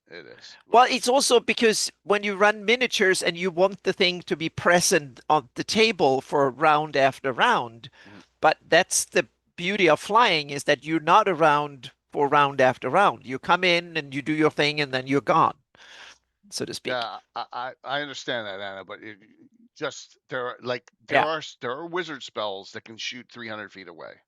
Yeah. Right. That means that you get one chance. Yeah. And I wonder why. Like, What? why do you need wizard spells that fire so far away? I'll give you an example of a spell that's if you have a druid and that dragon flies off, call lightning's line of sight. Mm-hmm. And if that dragon's a mile away, they can call lightning it, right? Yeah. And that's like 10-8 from an 8th level. I mean, it's just Yeah. the rules are a little imbalanced toward the players in some instances on Yeah, flying but you can creatures. balance it out, meaning powerful dragons can do the same thing back again. They also have magic.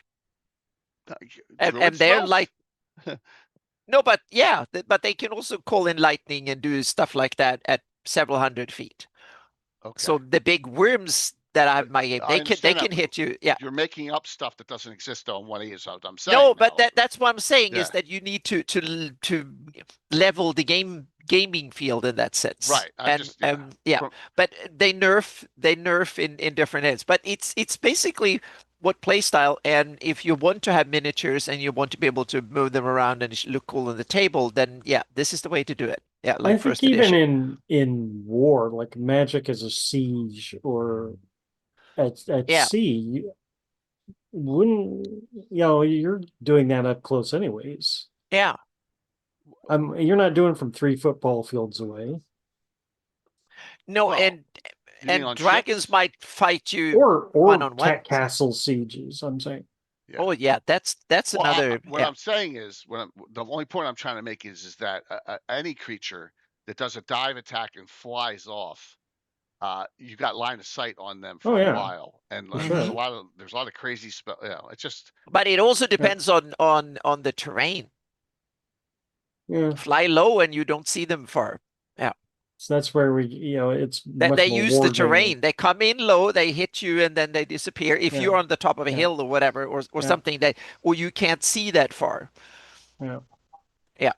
okay. That reminds me a lot of Warhammer. I'm devious DM, the worst devious DM ever. If you Okay. encounter a dragon and you're out in the open, oh God, Yeah. you dig a foxhole quickly. All right. I just Yeah. just it's No, but it's an that experience is thing for me that of yeah. the years. I knew that I never Mhm. had my dragons out in the open because they always got slaughtered. Oh, because of the- well, yeah, mine they yeah, get hit a few Yeah. times, but they have enough Okay. firepower to stand that. Yeah. Yeah. All right. So boats. Well, here's Savage the first. Splendor, that's cool. Then they go really fast if the curvature of the that's cool. This is the first time you ever see this posted. It's very basic, right? All the rules on ships and ramming and Mhm. capturing and types of But boats. But it's cool basic. that the DMG is so complete in that sense that it covers a lot of this stuff. Yeah, it has hull damage and Mhm. it's just lots of details. Ships in the sea is Yeah. what I try and use the most. Yeah, Yeah. having ran a lot of Yep. sea-based campaigns, the 1E book is usually the first one I turn to, but then I always end up stitching together rules from all the editions. Yeah. And what it ends up happening is I just use the rules of whatever's most convenient at the time. No, because once again, you don't want to chunk the game up. You Yeah. want to make it quick resolutions. But I think where this particular book shines, as usual, is it gives you some glossary items. Like 10-year-old me know nothing about ships, and Right, here is no. a nice little Yep. naval terminology chart. Yes, right here. Yep. Yeah, I like that they put in terms like that. It's great. Yep. Stroke, the drummer and the beat he sets for the oarsman in a galley. That's cool. I did not know that. Unstep to take down the mast. Did not know that. Oh, unstep. No, I never heard that Shearing before. off oars. Okay. Accidentally or intentionally breaking off oars of one or more ships when attempting to board a cripple ship if it did not retract its oars. Mhm. Okay. It's cool. Underwater. Breathing and movement. If you've ever, I do very limited, but I have a table that we can do underwater. You get half attack rate, unless you have a helm of underwater. Yeah, that's something I always felt like was not. It's no fun I can even imagine swinging using a weapon underwater. Right. Must be terribly difficult. A lot of spells don't work underwater. So that's meaning why spear is the only useful weapon underwater because you trident, yeah. Polearm. Trident is like something that you use forward because the drag is so immense in water that So that's all here. And then the effects of spells. If you want to know what spells are going to screw up underwater, here you go. Yeah. So this is all base first edition, but they do have a lot of spells Yeah, that was always fun. Function. So Scott. All right, now planar travel. Right. Travel. All right. So this is travel known planes of existence. So Mhm. we already get Boot Hill, Gamma World, and Metamorphosis Alpha. Tractix is even here mentioned in here. Holy Well, shit! they try to sell their products. That's Oh my the yeah. god! Yeah. Oh my god! I didn't even realize that. Yeah. Very. Oh my! Yeah. Outdoor movement. That is an ultravision picture, which I love. I always love that picture. What ultravision looks like. Yeah. Another Darlene. Yeah, that's a really cool one of those scratch reverse ones. Yeah, it's a cool one. Yeah, Looks absolutely. great. Absolutely. And that's radiation above violet. You know, they mix that together to dark vision and future editions and Yeah, visibility. I think these are a bit too scientific and Yep, modern for being. agreed. I like the fantasy-esque versions like Dark Vision and stuff like that. It's more fantasy-esque. Yeah. Okay. Alrighty, listening at doors. Detecting invisibility, it's really hard to do unless you're higher level, but it's possible. So, you know, if you want, Yeah. you know, And really intelligent, evidently. yes, intelligent, but like if you're 10th level, 10 at die, and average intelligence, you got like a 1 in Yeah. 20 or In 10 later chance. editions of the game, I think it's wisdom that is Oh, is it connected wisdom? to. Okay. Yeah, that is it's connected to your ability to spot things and quickly and react to it. It's wisdom rather than intelligence. Right. Meaning wisdom is your understandings of your surroundings and how well you work in your surroundings, but intelligence is more like book knowledge and mathematical calculation capacity and stuff like that. Wisdom is your Oh, that's how awesome well you command. function in the world around you, so to speak. That The is awesome. shortest entry in the entire deal, mirrors. Yeah, Yes. it's one sentence. Must have a light source. Yeah. Yep. It's obvious when you think about it, but it's important to point it out. Did I miss? That was earlier, right? Mirrors. Okay. Yeah. And Vision, detection visibility. of evil and good is another one that I Yeah. Oh, think here it is. it's kind of needs to, yeah, it's a hard one to get right, so Yeah. to speak. Yep. I've got kind of used to not dealing with detection of good and evil. Oh, I tried to get in, and now I've found a way that function really well for my games. Yep. I think you need it.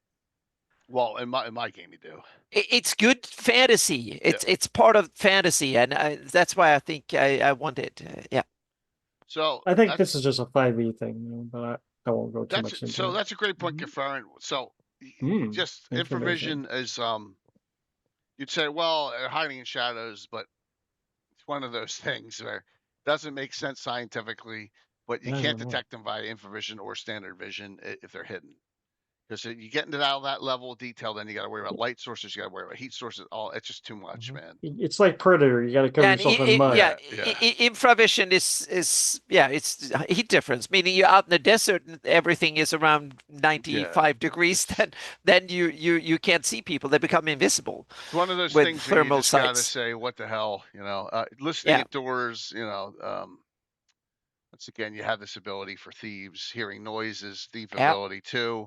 Yeah, CNC is into more cool. Yeah, I like to have like you have you can have like you have a dark vision, you have moon sight and stuff like that in my game, so you can see outdoors and indoors basically and stuff. So yeah. So this is the convoluted start of the combat system. One, determine if either or both parties are surprised, and then go from here. All right, determine distance. Both parties are unsurprised. Determine initiative. All right. So here you Yeah. go. I mean, Yeah, like I agree with you. That's sadness. Yep. discharge missiles, close to striking, or charge, set weapons, strike blows. I mean, it's just all actions. Just to have a lot of names for these now in 5th edition. Yeah,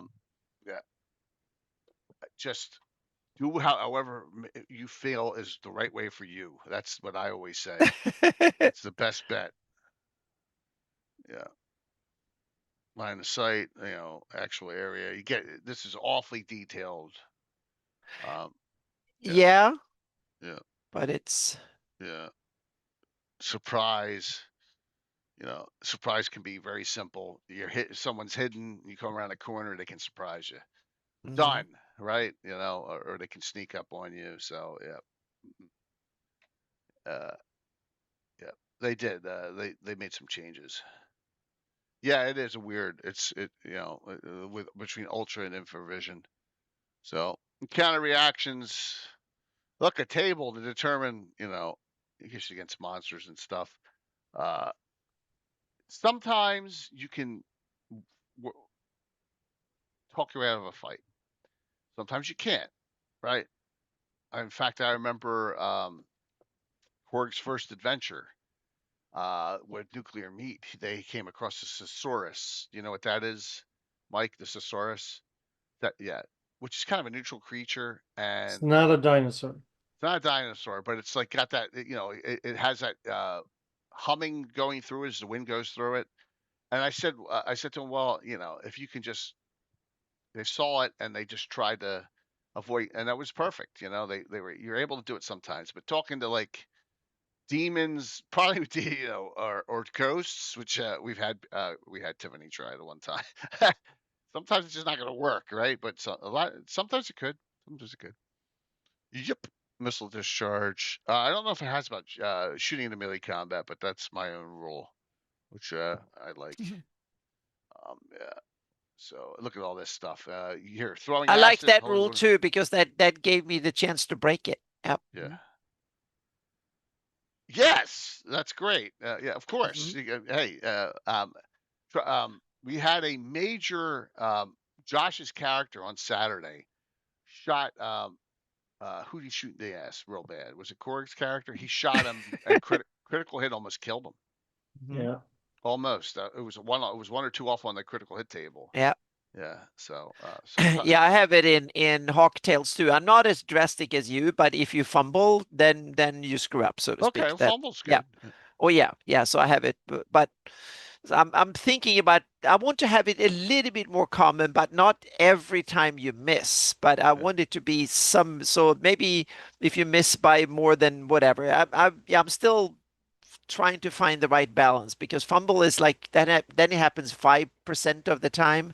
That might be a little bit low, but I've always had homebrew fumble charts, Anna, and what I found was when you get into the higher levels, especially back when we were using Thaco, and your characters only miss on a 1. So that means they're either hitting or they're fumbling every time. If they would hit on a 1, then you can't fumble. You just miss on a 1. That's how I do it, so to speak. Right. So if a skill or an attack, if 1 would have been a hit, then you don't fumble. You just miss on a hit. That's what I do. So there's always a risk of missing, so to speak. But I don't want that to be a fumbles. Like every time you miss, you drop your weapon. So yeah. So here's a rule I hate, and I never used it even when I was a little kid. Spellcasters must know what spell they intend to cast at the beginning of each round prior to initiative. Yeah, but I think that's part of it. A lot of times, and I think this was common back in the early days. And some games still do. You use simultaneous initiatives. You state what you do on either side, and then you execute at once, so to speak. So that way, I'm not a fan of that. Yeah, I think it's clunky. Yeah, it's clunky, but it's damn fun because you get into this kind of chaos of combat. Well, so it's also chaos of the DM keeping track of everything. Exactly. That's why I say it's clunky but fun. It's clunky but fun. That's Yeah, just doesn't work. I mean, we've all honed on our own games, how we like doing things. I just saw that. I was like, what? It simulates real combat. Absolutely, Sam. It's a wargaming thing. 100% but it's wargaming. Yeah, I can see but that. It simulates real combat, the feel of combat really well. So it's kind of cool in that way. But it is clunky and gets complicated quickly, and it requires a good DM. There's better ways to balance casters. that's why does that greenwood always look behind me everywhere he goes? Because he knows Well, I'm. that yeah, but if you'd use this roll, that means that you have to be very kind of. It's a little bit of a luck if you can fire it off properly. If the target will actually be within when and casting time becomes really tricky with a system like that. It does. It does. It's too Mm-hmm. much. I got Well, to it keep it moving. depends. Going to keep it moving. Yeah. Don't want to have. I don't want to have a round last take 5 times more than it does, or then Well, we're it going. doesn't Yeah. need to, but the problem is that you need to have smaller combat, so to speak. If you have lots of monsters, whatever, then it gets tricky. Right, but smaller But we combats. used Want big combats. Want Yeah, things all over the table. yeah, I agree with you. I've switched from in third edition and second edition. We used a lot of that type of initiative because they thought it was it was cool. Yeah. But now I switched to I want much more bigger Hmm. battles and stuff. So I also switched away from it for All right. I that don't want to reason. be that guy, but Yeah. we got half an hour left and we're only a fourth of the way through this book. Yes. Woo! Okay, that's true. Meaning That's we have to how do it like awesome 4 this weeks book in a row is. here. So I'm yeah, Well, we you're can always right. do. Yeah. We can always do the other ones Yes. coming up Mhm. too. Yeah. Yes, because we can milk this for a long time. Yeah, but it's mentioned, and then we just have to mention speed factor because it was one of these Yeah. things that a lot of gaming groups were like, Hey, no. thanks, David. I That was love one the of the most speed hated. factor in Yeah. 2E, and now looking back, I don't know how I did it. It was that when you I have don't daggers, understand they it. could attack 3 times Yeah. against someone who has a long sword or like Yeah. a great sword or whatever. Yeah, a two-handed sword. Yeah. I just don't Yeah. know how I kept track of it looking back. No, I'll say we're this: young. weapon speed factor was good until weapon specialization came out. Then you had people doing multiple attacks with Mhm. all sorts of weapons, and with your weapon speed factor, that kind of all right went away. Yeah. But there's people who specialize with daggers and short Yeah. swords and all sorts of quick weapons too. Yeah. It's just yeah. But when you're 18 and nerdy and obsessed about this, then speed Yeah. factor is kind of cool. But always when you're 25 or 20, then we discarded. I remember I was really tough on this and armor adjustment depending on the armor and stuff. And I can't even understand and fathom how I Right. tried to keep track of all that back then. Yeah. So, Corey, you needed to pick what made sense for your game. Mm-hmm. That's what I've done. That's what we've all done. Yeah. Because Now you I've just have to. simplified it so much Yeah, there's stuff you nowadays. So have yeah. to simplify. Oh yeah. Yeah. Striking to subdue, that still happens once in a blue moon, Mm-hmm. especially if it's someone you're trying to capture. We have knockout rules now. Yeah, I'm a big fan of that. Yeah. What's that? I'm a big fan of Yeah. sigil rules. Absolutely. Yeah. That means that you're more scared when someone is trying to subdue you than trying to kill you. Yeah, that's true. That's true. Which is kind of the interesting aspect to this. Yeah, this guy's in bad shape here. Yeah, The picture. that was old school. You That was either old school. drowned or So, got killed or That's old school, but Tim's old school would be that skeleton would have plate mail on, and it would be invisible. Damn. That's Tim's old school. Oh God. Invisible skeletons and plate mail. Oh. Yeah, because I went through that in Wizard of Id a lot. Yeah. So, all right. So keep on going here. Pursuit, evasion, tracking. Yeah. Number of opponents per figure. Like here, we're getting into a lot of miniatures rules here too. Flankings and all sorts of rules here. Yeah, Oh God. absolutely. Yeah. I remember Never did hex-based No, combat no, for minis. No. Oh, never. I've used Hexbase a lot, and I use it in Hawktails usually because it's so easy to calculate movements and stuff, especially when you use a VTT. I love to use hexes. Now, that said, I'm in Rich's campaign, Yeah. Longitalis, and he does use hex-based combat. Yeah. And so it's I always feel like I'm like switching mentally. back and forth mentally. That's okay. Yeah, I'm starting to be very fond of hexes, regardless of size, so to speak. Yeah. That makes movement so easy. Yeah. I have a ruler that makes moving easy on my table. Oh yeah, you're really old school. You have a ruler. Yeah, yeah. you have your tape measure. Yeah. Mm-hmm. So this is a great. If I would read this, if this is example of melee going, but the problem is that you can see how slowly the mage is cast in here. This is Mm-hmm. the A party against the B party, right? So yeah. Oh, is this where they use segments? Yep. Yeah, yeah, yeah. Mm-hmm. So, and you can see how quick, and then people, when you go down to 0, you're dead in this combat. This is before negatives and things like that, but you can just take a look. Yep. Just take a look there in that That's what I'm combat. in Hawktails. I'm using segments for mental combat and stuff. So if you have mental attacks and stuff, because they go so fast, so you can put 10 segments in a round, and that, or like 6 segments in a round. So you can, that way you can do things that goes faster than rounds. Pummeling, grappling, junk, drive yourself crazy trying. Just note, the grappling is crazy. We got arm locks and all this stuff. It's just like, wow. Yep. Once again. Now here come the combat tables, which is pretty cool. So notice most you have a DM screen in first edition, so you don't have to go here. Yeah, or you No, print that these that was half the DM screen was these tables. yeah, exactly. It was. It Yep. is for first edition. I remember I made a combined table, so you had like, Yep. yeah, of this. Yep. Remember, all missiles are at -5 at long and -2 at medium. Here's your quadruple, like Fritz's quadruple damage now. Once you get to 9th level thief, you are quadruple. Yep. And these are all, THAC-O. This is your THAC-O tables. So I use assassination table or knockout tables right here. That's it. Percentile, straight percent. Here's your monster table. So if you go to a monster, say we go to a 3-hit die, 2 3-hit die monster, 16 THAC-O, right? That is the same as a 5th, 6th level fighter. But right? to me, I could never ever understand why the heck didn't they put this in the monster stat block? I could never understand why this table wasn't in the monster stat block. When you have a monster stat block, of course you have the how difficult is it for the monster to hit something.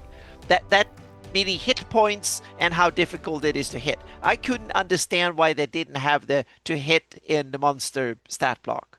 That to me is the most obscure omission in the rules ever, so to speak. Yeah, another thing that needed to be corrected. Absolutely. Yeah, meaning that's one of the most obvious stats in for every monster is how well they hit things. Yeah. And that should have, of course, been in the stat blocks. Monsters with natural attacks can hit creatures with plus, like, for example, an 8-hit die monster can hit an iron golem. Yeah. But an 8th level fighter can't unless they have. But the table I really like is the matrix for clerics affecting undead. That is a really cool table. But and I also think it belongs here because that should be DM's prerogative to know that. When I was running my Tower Gygax thing, I had to like practically tattoo that on my hand to have it handy. Well, paladins can evil clerics can turn paladins. Yeah. So a lot of people don't know that. Yep, that was cool. Still in 5th? No, but they can do other stuff, so to speak. So look, but no, paladin no way. 11th level or higher can be turned by an evil cleric. I wonder if that was even in 3rd edition. No, I think that disappeared in 2nd, if I remember correctly, or something. Yeah. Yeah, there's turn automatic destroyed turns 1 to 10. The star 7 to 12. I'm sorry. Yeah. 1 to 12, 7 to 12. By type, I allow once per type per. Oh God! And here come the psionics.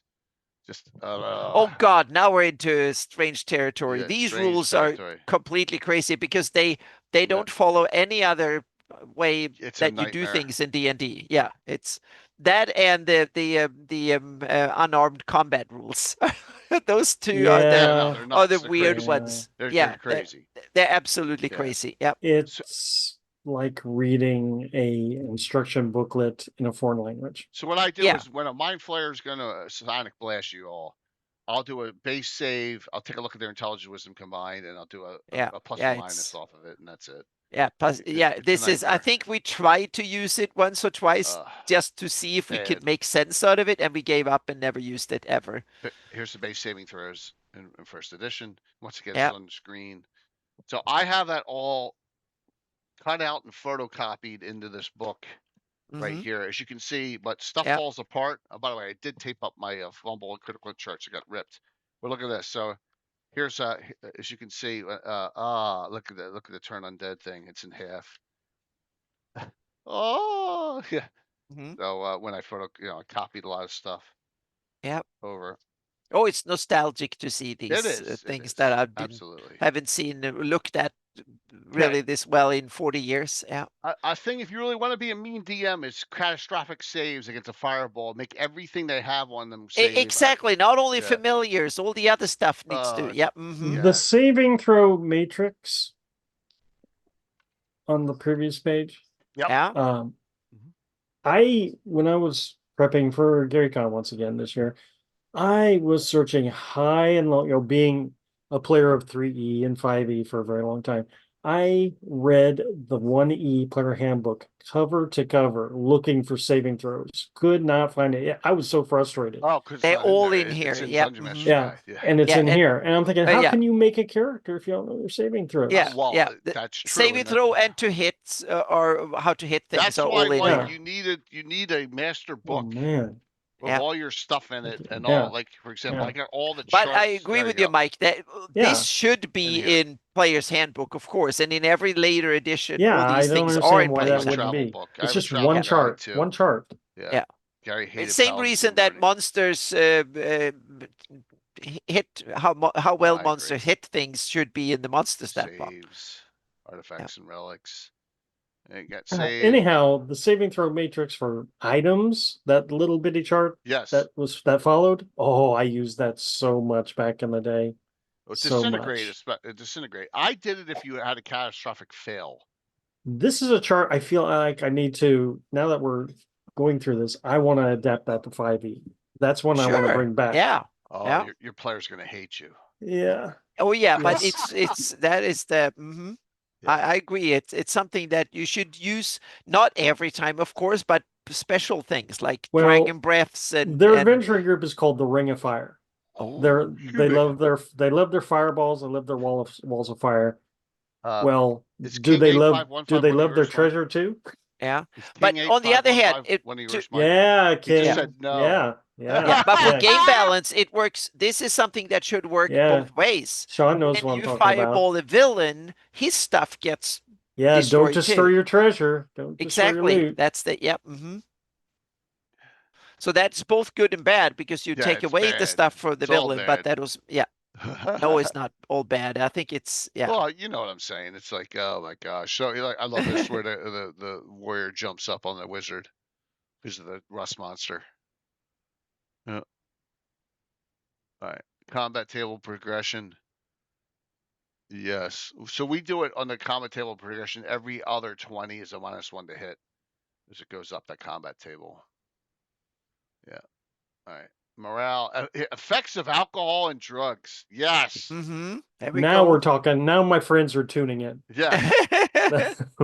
So obviously, Borgia last week was greatly intoxicated and was doing all this stuff over here. All these stats, like look at the stats: -7 wisdom, -6 intelligence. That was hysterical. Oh my gosh! Yeah. But the Fritz cool says thing is what? that they go up first and then go down, and certain Yeah, things go up exactly. and others go down. So yeah, Here's your recovery from intoxication. and you get more hit points from drinking. Yeah, Insanity forms. Woo! What Yeah. the hell's hebephrenia? What the hell is? I don't even know. Want to even know. A character which Yeah. are all from the real world. So this chart, the insanity chart you're on, Yeah. yeah. I used that in my Tower Gygax thing. Oh, nice. Because you were on the table next to me, Jay, so you had no idea. I adapted a deck of many things to be a deck of mad things. Oh, that's awesome. And so the deck it was like a 50% chance you were going to get some kind of insanity off of this chart. Yeah. Good Beautiful. times. Sadomasochism. Oh my God. You have fun with these. So you can get insanity from a sonic attack, or there's spells that do it. There's all sorts of things. So there's a lot of different types. Manic depressive, paranoia. Oh my God. Experience. This is experience point value versus monsters. Anyone who does this still, I give you kudos, but I'm not doing it. I've been doing this long enough. I assign an amount of experience points based on the what you need to do and what you need to go after, and that's how I do it. It's not milestone, but yeah. All right, and gaining experience points, Lord status names, right? Is that what that is? Yeah, your status names here. Training. You used to have to roll a 4-sided die here. Yeah, yes. And if your training was a 4, then it was 4 times this. Oh, that was a big thing. Yeah, that Yeah. you a money sink. You had to pay to level up. Yeah, Yep. 4,000 level per week. Mhm. For a Hmm. mage. Yeah. And it took time too. You had to go and do training and yeah. Training costs. A I thief, like it. 2,000 per level per week. Why? Why would a thief? That's a lot for money for a thief. Ooh, That's crazy. I like it. Campaign. All right, so we'll keep on going here. Climate and ecology. So they got so much stuff. Tickleable inhabitants. The sedentaries. Yes. So here's your 0 level characters. Yeah. Social class and rank in AD&D. Here you go. Types of government. This is kind of cool stuff here. This is cool. Titles are here too. Educational right here. This is a good Yeah. section. Yeah, I absolutely. like this section. They don't have kleptocracy though. That's a A common what? one. No, A what? Yeah. no, A they don't. kleptocracy. It's very common. They What's do that? not. That's the people who rule are only there to earn as much money as possible. To Which get rich, period. so to speak. arguably could be the This is city of not a Greyhawk. plutocracy though, too. Sorry? It's not a plutocracy. That's ruled by the rich. Oh, So you need to be to be rich to rule. So you simply get power by having money. Kleptocracy is a different. That is when you take command and get power just to extract wealth to yourself. That's the okay. you don't care about the well-being of anybody or anything. Yeah. It's that your And monetary then well-being when is the the only shit reason. hits Yeah. the fan, they take their bags and they're Yeah. gone. Mm-hmm. Yeah. Yeah. And Yeah. that's a real political science term, kleptocracy. So it's used My gosh, it's very 8:42 corrupt. already. Yeah, I very can't corrupt believe this. regimes are that We're way. not Thanks even to the halfway through DM's this book. Yeah, thanks to the DM's guide, I knew what an oligarchy was. Yeah, I knew an a oligarch. long time ago. Oligarchs are Oh, yeah. yeah, Mhm. especially That's like, also a very common yeah, one yeah, in the real yeah. world too. yeah. Yeah. But Mhm. matriarchy is Hardby, so you get some of them in Greyhawk. Now, the DM guide also on this section has noble titles and stuff, which Yep. is also in the Greyhawk box set Yes, it because I is. like to tie things in for Gary. Again, as a young lad, it was kind of interesting to read about titles from other cultures, not just kings and queens. Fowlsgraf, Herzog, Mark. Yeah, BB fan fun. That's basically the difference between plutocracy and kleptocracy. Yep. Mm-hmm. Right. Economics, duties, tithes, monster population, placement of monetary treasure. I mean, everything is in here. Placement of magic items. This is all stuff that, it's good to read through once just to territory develop my player characters. That's kind of neat just to think about like what you're going to do, how you're going to grow an area. So this is cool. This sample dungeon is really awesome. I just want to mention Gary was very into titles for nobility and stuff, and that is really cool. He even invented a few himself that he put into the Greyhawk that I think are really, really cool. So yeah. So I don't know if the sample dungeon, this is super sweet, but I don't know if I learned how to build dungeons from this or from the red box. I'm not sure which came first for me. But I love that the symbols for dungeons, are things I still use to this day. Yeah. Okay. Mm-hmm. I totally agree. This is it taught me to draw them, so to speak. Yep. This had so it's a cool sample dungeon. I know it's been done up. I've seen it multiple times where people flesh it completely out. It's got an awful trap in it. And it tells you there's a story in here too. But you can basically do this as a single player adventure. You can roll it up. Yep. You can make a dungeon that way you roll simply roll randomly and just play with it. Got the first 3 in here. Thanks, Holy. Yeah, but there's a story that goes in with this one, right? Coming up. Let's see here. Showing doors. Here it is. So this is the beginning of it here, and it goes bad for the party in this, and then it ends on a cliffhanger.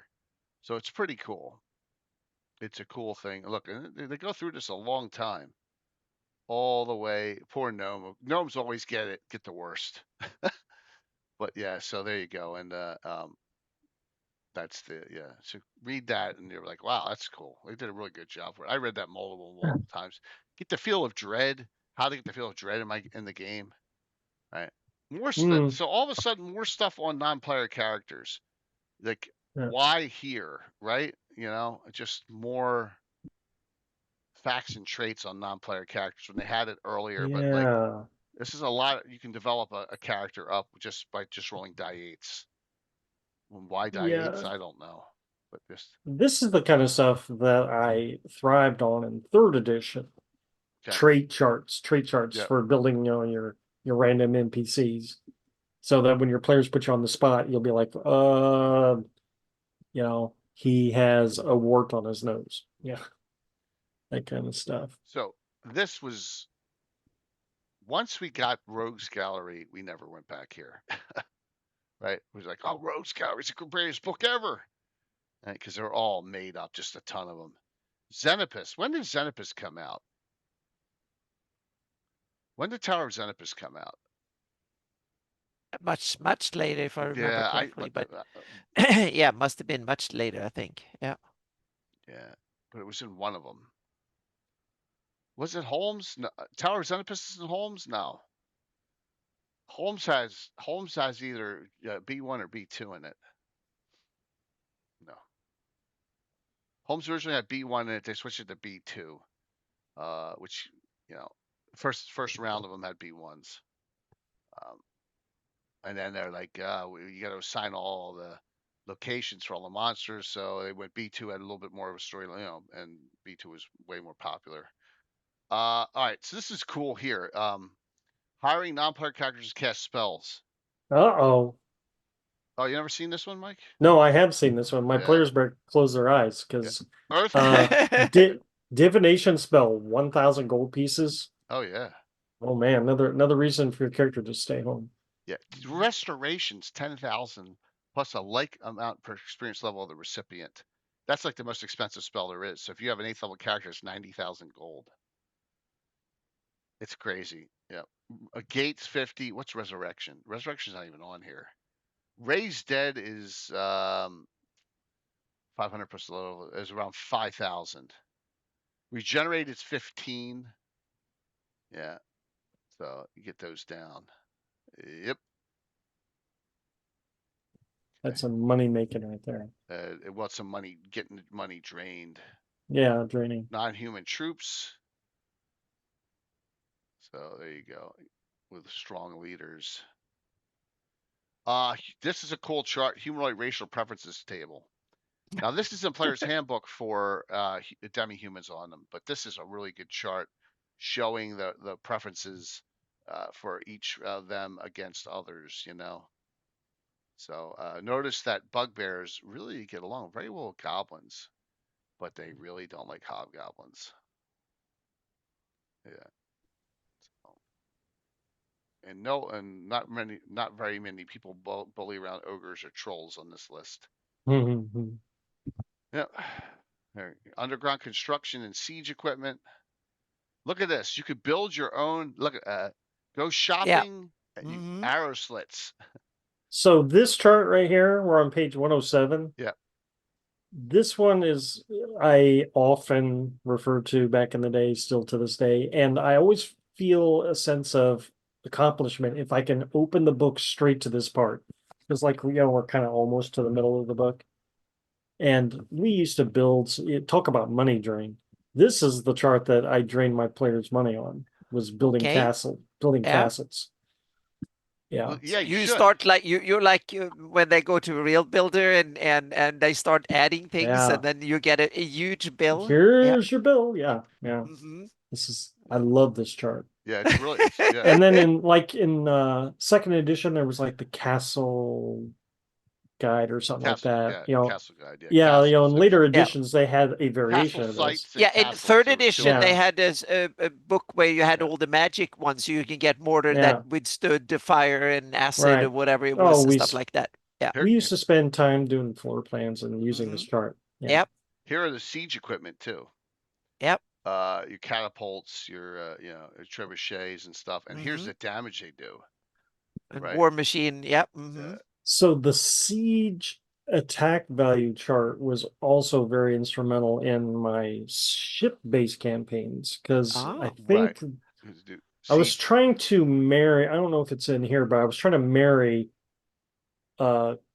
like building values with ship values. Like ship is just a building on the Yeah. sea. Hmm. And so the damage charts I based off of this because it has Yeah. some really good stuff in here, like a stone giant throwing a boulder at something. And you can have ballistas and stuff like that on Yeah, ships like too. how And much Here it damage is. does Here's a the siege disintegrate attack or value. Here it ballists and is. stuff. Yeah. Yeah, And it's also got spells like earthquake. yes. Mhm.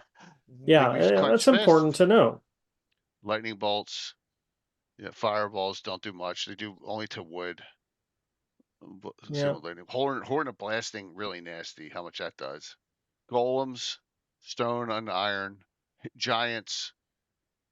Just how much the dig spell on earth. Disintegrates. So yep.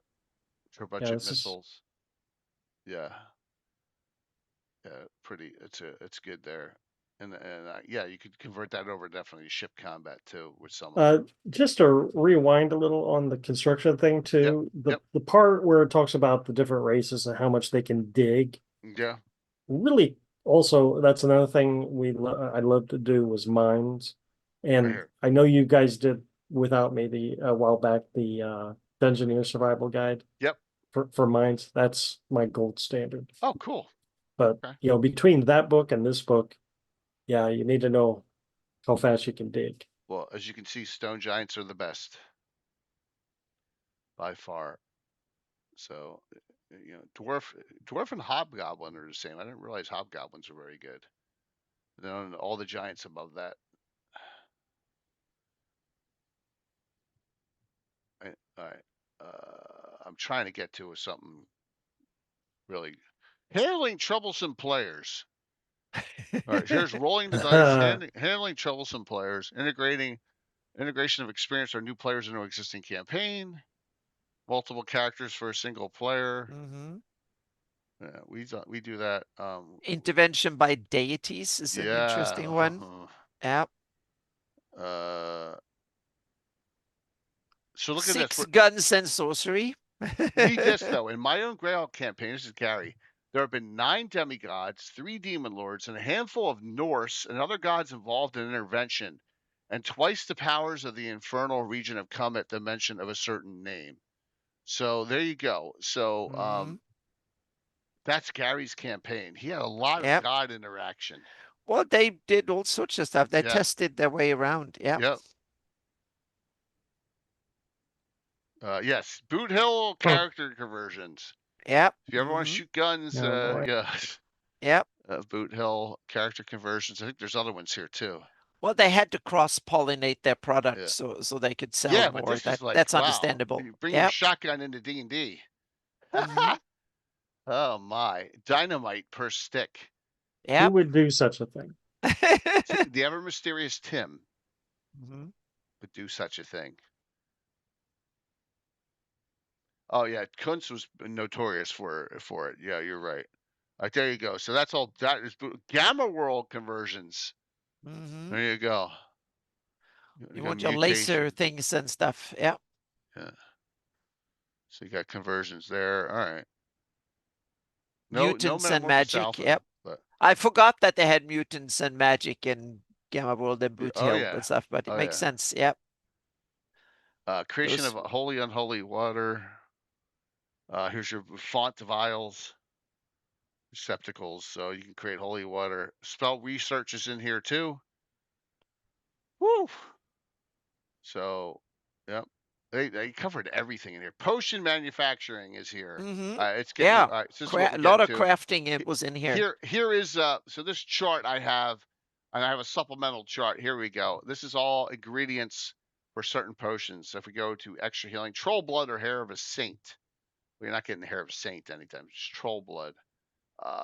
Humanoid blood, ogre mage blood. Yeah, it's healing. Heroism, heart of lion or similar giant cat. What was humanoid blood? Just run that out. Yeah, I think we used that for we made lesser healing ones up. So there you go. But there's another chart and a supplemental and a dragon. You can find them all in There's a lot of alchemy guides that can really help you with all that. Right? Scroll manufacture. Yeah, stay away from it. Or your players will abuse it. Trust me, I know. Fabrication of other magic items, I rarely allow it. So, hey man, thanks, Eric. Good to see you. Hope things are going well. And thank you for the kind words. Keeping things rolling here. What time is it? Oh my gosh, almost 9. Non-standard magic items. All right, here we go. The potion missability table. I made it to the end. This is where we'll probably stop. Ta-da! Yeah, then it's magic items. Right, it's all It's the a whole items and big thing. stuff. Yep. Yep. So potion missability table. Now, I have an exception to this. If you have a potion on like a hill giant strength or something, you take a healing potion. I don't have a missability, right? Because it's just once again a lot to keep track of. But if you have a potion of hill giant strength on and you take a potion of gaseous form, you're gonna roll in this table. Or you take the potions will mix. Explosion. Yes. Discovery. Yep. Yeah, 0-0. Yep. So it's normally bad. Up to 35 is bad. Right. So 35% chance of bad, 10% chance of good, 9% chance of good, 1% chance of fantastic. Normally it goes bad. Yeah. Yep. So there it is. Crystal balls and scrying, drinking potions, applying oils, and then the missability table. Energy draining by undead or device. Yeah. Very nasty. Just be careful with it. So we For made it some through reason, I did a blog post on the Oh, you missability did? table once. Yeah, and it's just the chart. I just talk about the chart. Uh-huh. It's nothing new. Anyhow, it is my third most read post of all time. Really? I don't know. Yeah. Dad, it was just a fun thing, and I agree, kind of. It's just like It's just like you're mixing two chemicals in real life, and you could create a poison, a poison gas if you just didn't realize it, right? Ammonia and other things, and look what happened to Union Carbide, if you remember that in Bhopal, India. Like what they kill 3,000 people. Yeah, something like that. There've been horrible accidents with chemical plants through the Don't history. drink fizzing potions. Yeah. Don't drink fizzy bobola. What movie? Come on, everyone. Fizzy I'm terrible at fizzy bobola. I know fizzy lifting drinks. No one knows that term, fizzy bobola. It was a soda. Sam's, yes. Don't mess with the Sohan. Oh my God. Sam and Draxter got it. Yeah. That's so funny. Sam got it. Oh my God. That's hysterical. All right. So we get to the treasure. We get to all the treasure tables coming up here. So, all right. Good stop point. Just note, I had prepared the dungeon is all this just here. And I am actually interested in seeing some stuff about the second edition Dave's Guide because mine are gone.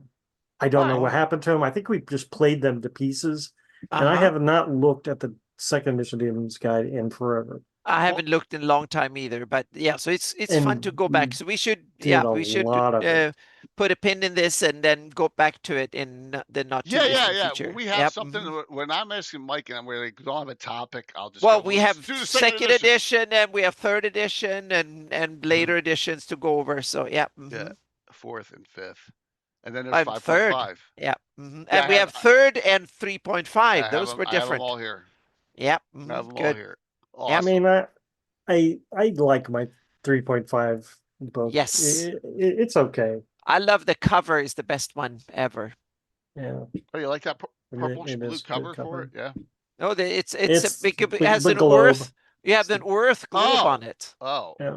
Yes, that's why it's such a Greyhawk DMG. It has But it's hard literally to has the. it's hard to pick the pomage. It's hard to pick that out, right? The No, it's pomage. not. It's more of the center of Eric. Right. Flanese is kind of disappearing. That was probably on purpose, so it would be too obvious. Oh, okay. Mm-hmm. Cool. It's a great map. It's an awesome map. In my opinion, is the best map ever published by Wizard of the Coast or TSR of worth ever. Gary put the sleeping emote on this one. That's awesome, Gary. Yeah. You're mean, Gary. No, just that was we wanted to go over something we hadn't gone over and I don't think ever. But all right. So this Somehow we did every book imaginable except this one. yes, we Yep. got through the first edition there. Mm-hmm. So no, I never converting the third. I have feats in my first edition game. That's enough third edition for me. So yeah. But let's see here. So all right, Mike, what's going on, man? Oh, thank you, Gary. Yep. Mm-hmm. What's going on? Go ahead, man. So Send me it, Gary. Send me a comment. The Pearland campaign is progressing. We're dealing with a blue dragon currently. But there's more than meets the eye. You know, it's Ooh. not. Is it a threat? Is it not? We'll see. Might be a seed for a future story subplot. Awesome. Anyhow, other than that, I got let's see, last time we wrapped up my comic Under, so Yep. now it's Cultists All right. Let's me all bring the this up. way. So Double sound for a second here, everyone. Congrats to Gary if he made it through this topic this far. Here's your reward, a new Cultist comic. Oh, here come all right. Here come the cultists. Oh. Alrighty. Why are we here? Is that an existential question? Welcome to Orlane. No, why are we at this village? Read this letter intercepted from the mayor. Might need to zoom in for that. Yeah, my courageous compass to aid people in a time of need. I can't even describe to you the danger that threatens Orlane. But this is right from the adventure, isn't it? It's straight from the adventure. Yeah. Mm-hmm. I don't He know. Let's stole it. stop. This evil will consume my little village and families who have vanished without trace of dust of history. Sinister forces at work here, and it's made no frightening the fact that its true nature is concealed web of fear and suspicion. Yep. Zacharias Ormond, Mayor of Orlane, and then all right. Yeah. So, Here comes. Oh yeah. and then yeah. A consuming evil, a village vanishing dust of history. Smells like a rival cult to me. We can't have that. Sinister force of fear and suspicion. Oh yeah, Orlane will love us. That's awesome. As the That's so good. population's cut down, that's funny. Oh, that's awesome. Yeah, Cut down. from That's- 219. That's perfect, man. That's Oh, great. that's a good So, one, Mike. Yeah. The Yep. cult. This town ain't big enough for two cults. Exactly. This is the cult way of looking at things. Yep. Oh, man. This was the town where Tim's Yeah, and barbarian you love cleric that. Yeah, went your out, background is Orlane taken straight from those Yeah. houses or Yeah, Mary and a Orlane. nose. That's Yep. fine. They look like prefab from American Yeah. 1960s. Perfect. Yep. Yeah, Goblin. The outfits are actually straight from the Living Gazetteer. Oh. Mm-hmm. Nice. And I love that they had different eyes. One has a mesh, Yeah. and the other one two little round ones. Yeah. It's so Yeah. cool. Awesome one. Oh, so we're gonna see their adventures in Orlane. Is that what's gonna happen? Yes, Oh, they are in Orlane, Ah. and they're on a mission to track down the rival cult and deal with them. that's gonna be hysterical. Yes. Awesome. Jock, did you guys talk about Ostrich DM's guy and how they tried to make order of the original? No, Doc, because we barely got through the first DM's guide in one entire 2-hour sitting. So no, we did not. And I don't have the Ostrich one. I don't have the Ostrich guide, so I couldn't do it. So hey, Polycetus. No one goes into tickling feather for 3, especially not Fritz. Well, it's Orleans, so I don't think there is a tickling feather there, but that's okay. Whoops, I didn't want to show that yet. So Anna, what's going on? First, I'm going to Gen Con this year. It's secured. Oh, I got cool. my flight ticket and stuff. So yeah, I will attend Gen Con. I will work at the Inkwell Ideas booth over the convention. Nice. So yep. So that will be a lot of fun. And I will see if I will see if there will be some seminars or something that I might attend. I don't plan to run any seminars or anything like that. I plan to just hang out, meet friends, and work in the booth, and then maybe attend some seminars and stuff and wander the halls again. So that will That's be. good. Yeah, so I'm looking forward to that. That will be kind of a working vacation. Yeah. So, and Awesome. then I've also posted today, just an hour ago, I posted the volume 3 of my banners. Oh, So it's available for patrons for a couple of days, and then then it will be available for everybody. And so if you're a patron, you can be previewing it or see it right away. And so it's about 20 new banners and the pennants and stuff. And then I'm getting closer to, yep. So there's a little preview of things there. So, yep. cool. So there's a bunch of cool. Oh, thank you. Yeah. Thank you, Bill. Yep. There's some cool ones in there. So I've took a little bit of creative liberty on a few, Oh, you have to. especially the Kingdom of Kruski. I made it kind of Viking-esque thing with a white plate and stuff like that. That probably has some sort of magic thing and a cold spear and stuff. So yeah. Nice. Yep, and there's a short little description of what they are, so to speak, each of them. And then there's a zip file. You can download all of them in high resolution. Beautiful. Thank you. Yeah, so it's fun to do. I have, and also thanks to Von Molku, Mike Mossbarger, there will be a special Nyrond volume coming out very soon. Yep. Oh, That nice. he gave me a whole bunch of designs. I'm just gonna Photoshop them a bit and see if I can make them look even better. Yep. Well, yeah. So the ladies are going to need help with Yep. armed and dangerous or having some trouble. So Yep. I'll send you what they've come up with so far, and you're gonna Okay. laugh. Yeah. But I'll send it to you, and like, Yep. but yeah, And that's yeah, awesome. I No, can those look also great. say that I'm in between, meaning I have two big commissions that overlap. So we have the Victor and Melv's Holy. Guide that is kind of Yep. ramping down, so to speak, in that sense that most of the work is 80-90% of the work is done. And then I have my Game Hole Publishing that is ramping up. So Oh, cool. I'm right now. I have these two and that was not really planned because both of these I said yes to several years ago. It just happened Wow. to overlap, so to speak. So therefore it's kind of okay, awesome, Mike. That's great. You have more to send. Perfect. Then I can work on them. But the good thing is that now I worked for several months, and fairly soon we're talking, well, fairly soon on my glacial timescale, meaning a few weeks.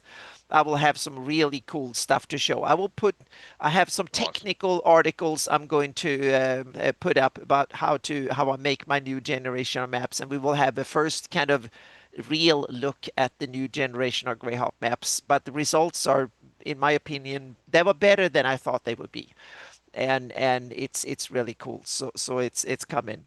And That's also great. the key bit is that it's how they're made, so to speak, because that opens up for a lot of cool possibilities down the line. So that's why there's a huge investment up front, and once that is done, you can do lots of cool stuff. So I have about 2 million square miles that in the making. So that is kind of cool. But holding off on doing all the steps because very soon, within a month or so, I hope that I can get both World Machine 5 and I can get Gaia 3.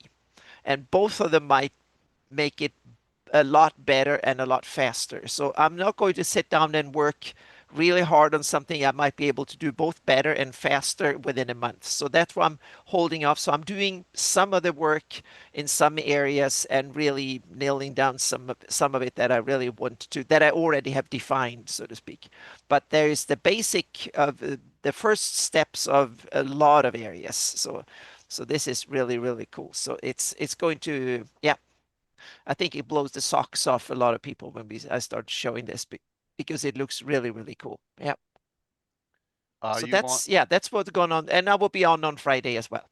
So you can come in, and now I started to have a following. I have like 30, 40 people now on Fridays, which is awesome. So and you That's will see great. more on texturing and stuff like that, masking and things that will show. I've shown off a lot of cool stuff on Fridays. So yeah.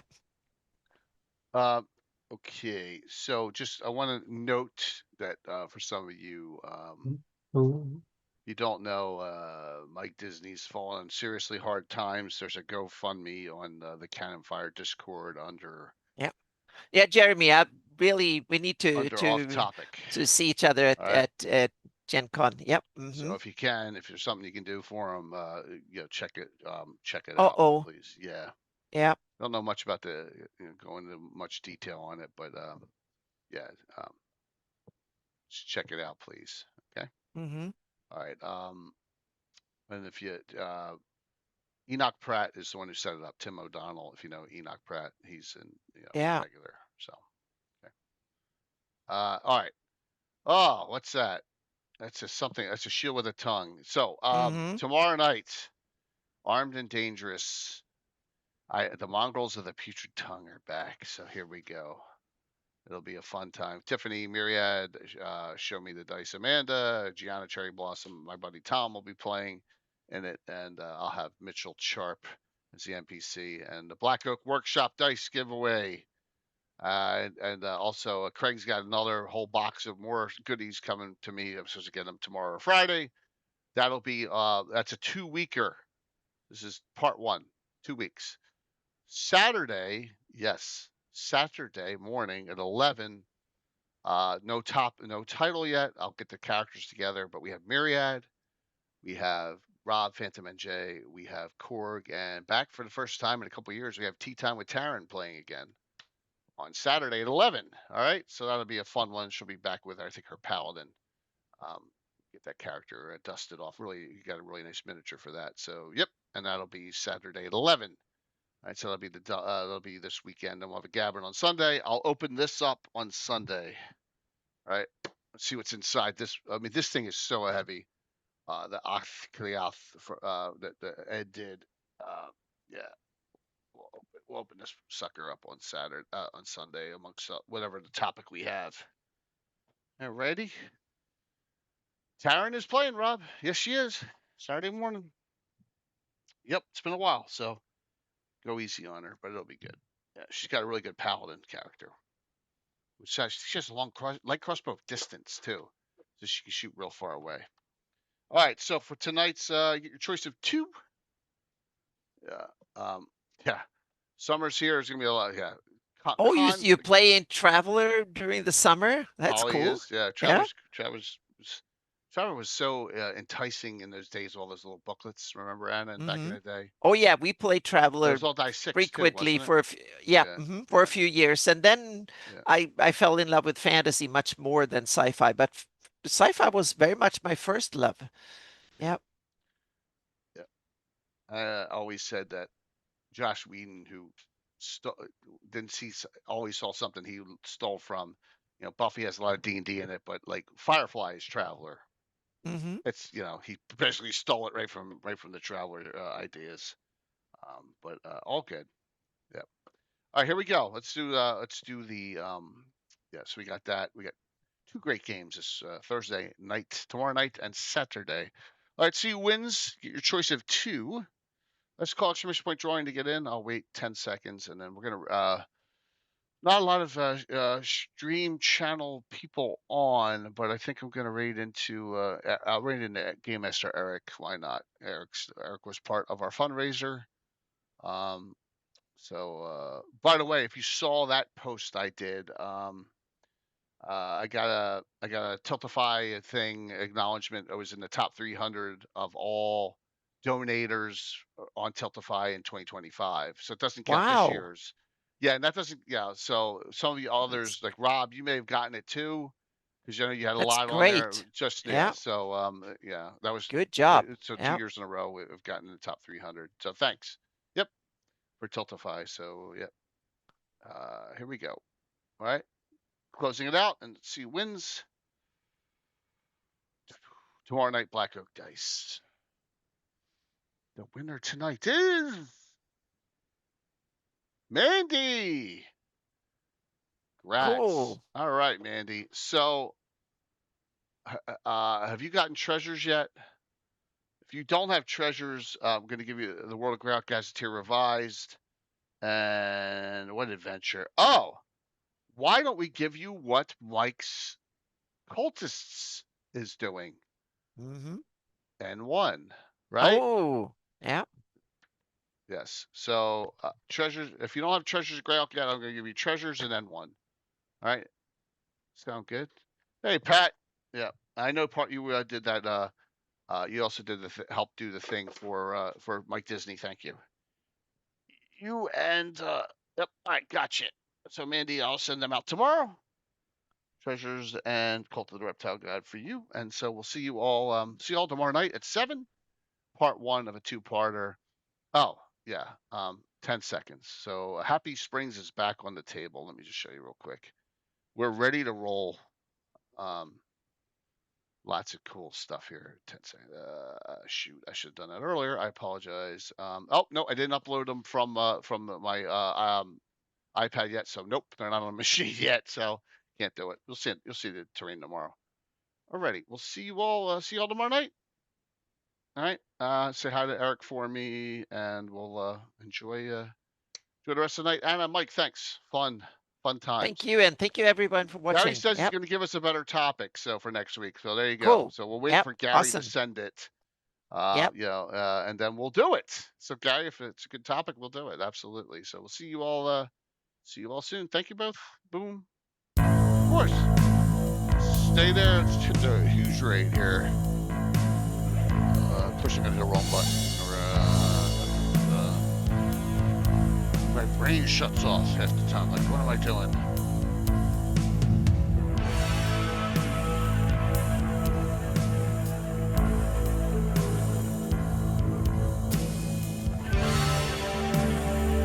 Why is it coming up? It's probably, yep.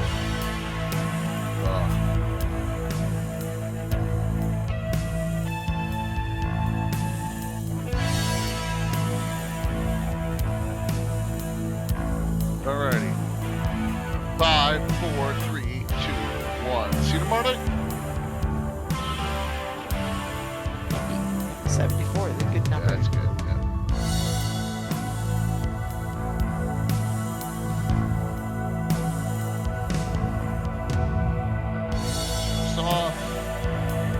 Wow, I can't believe how quick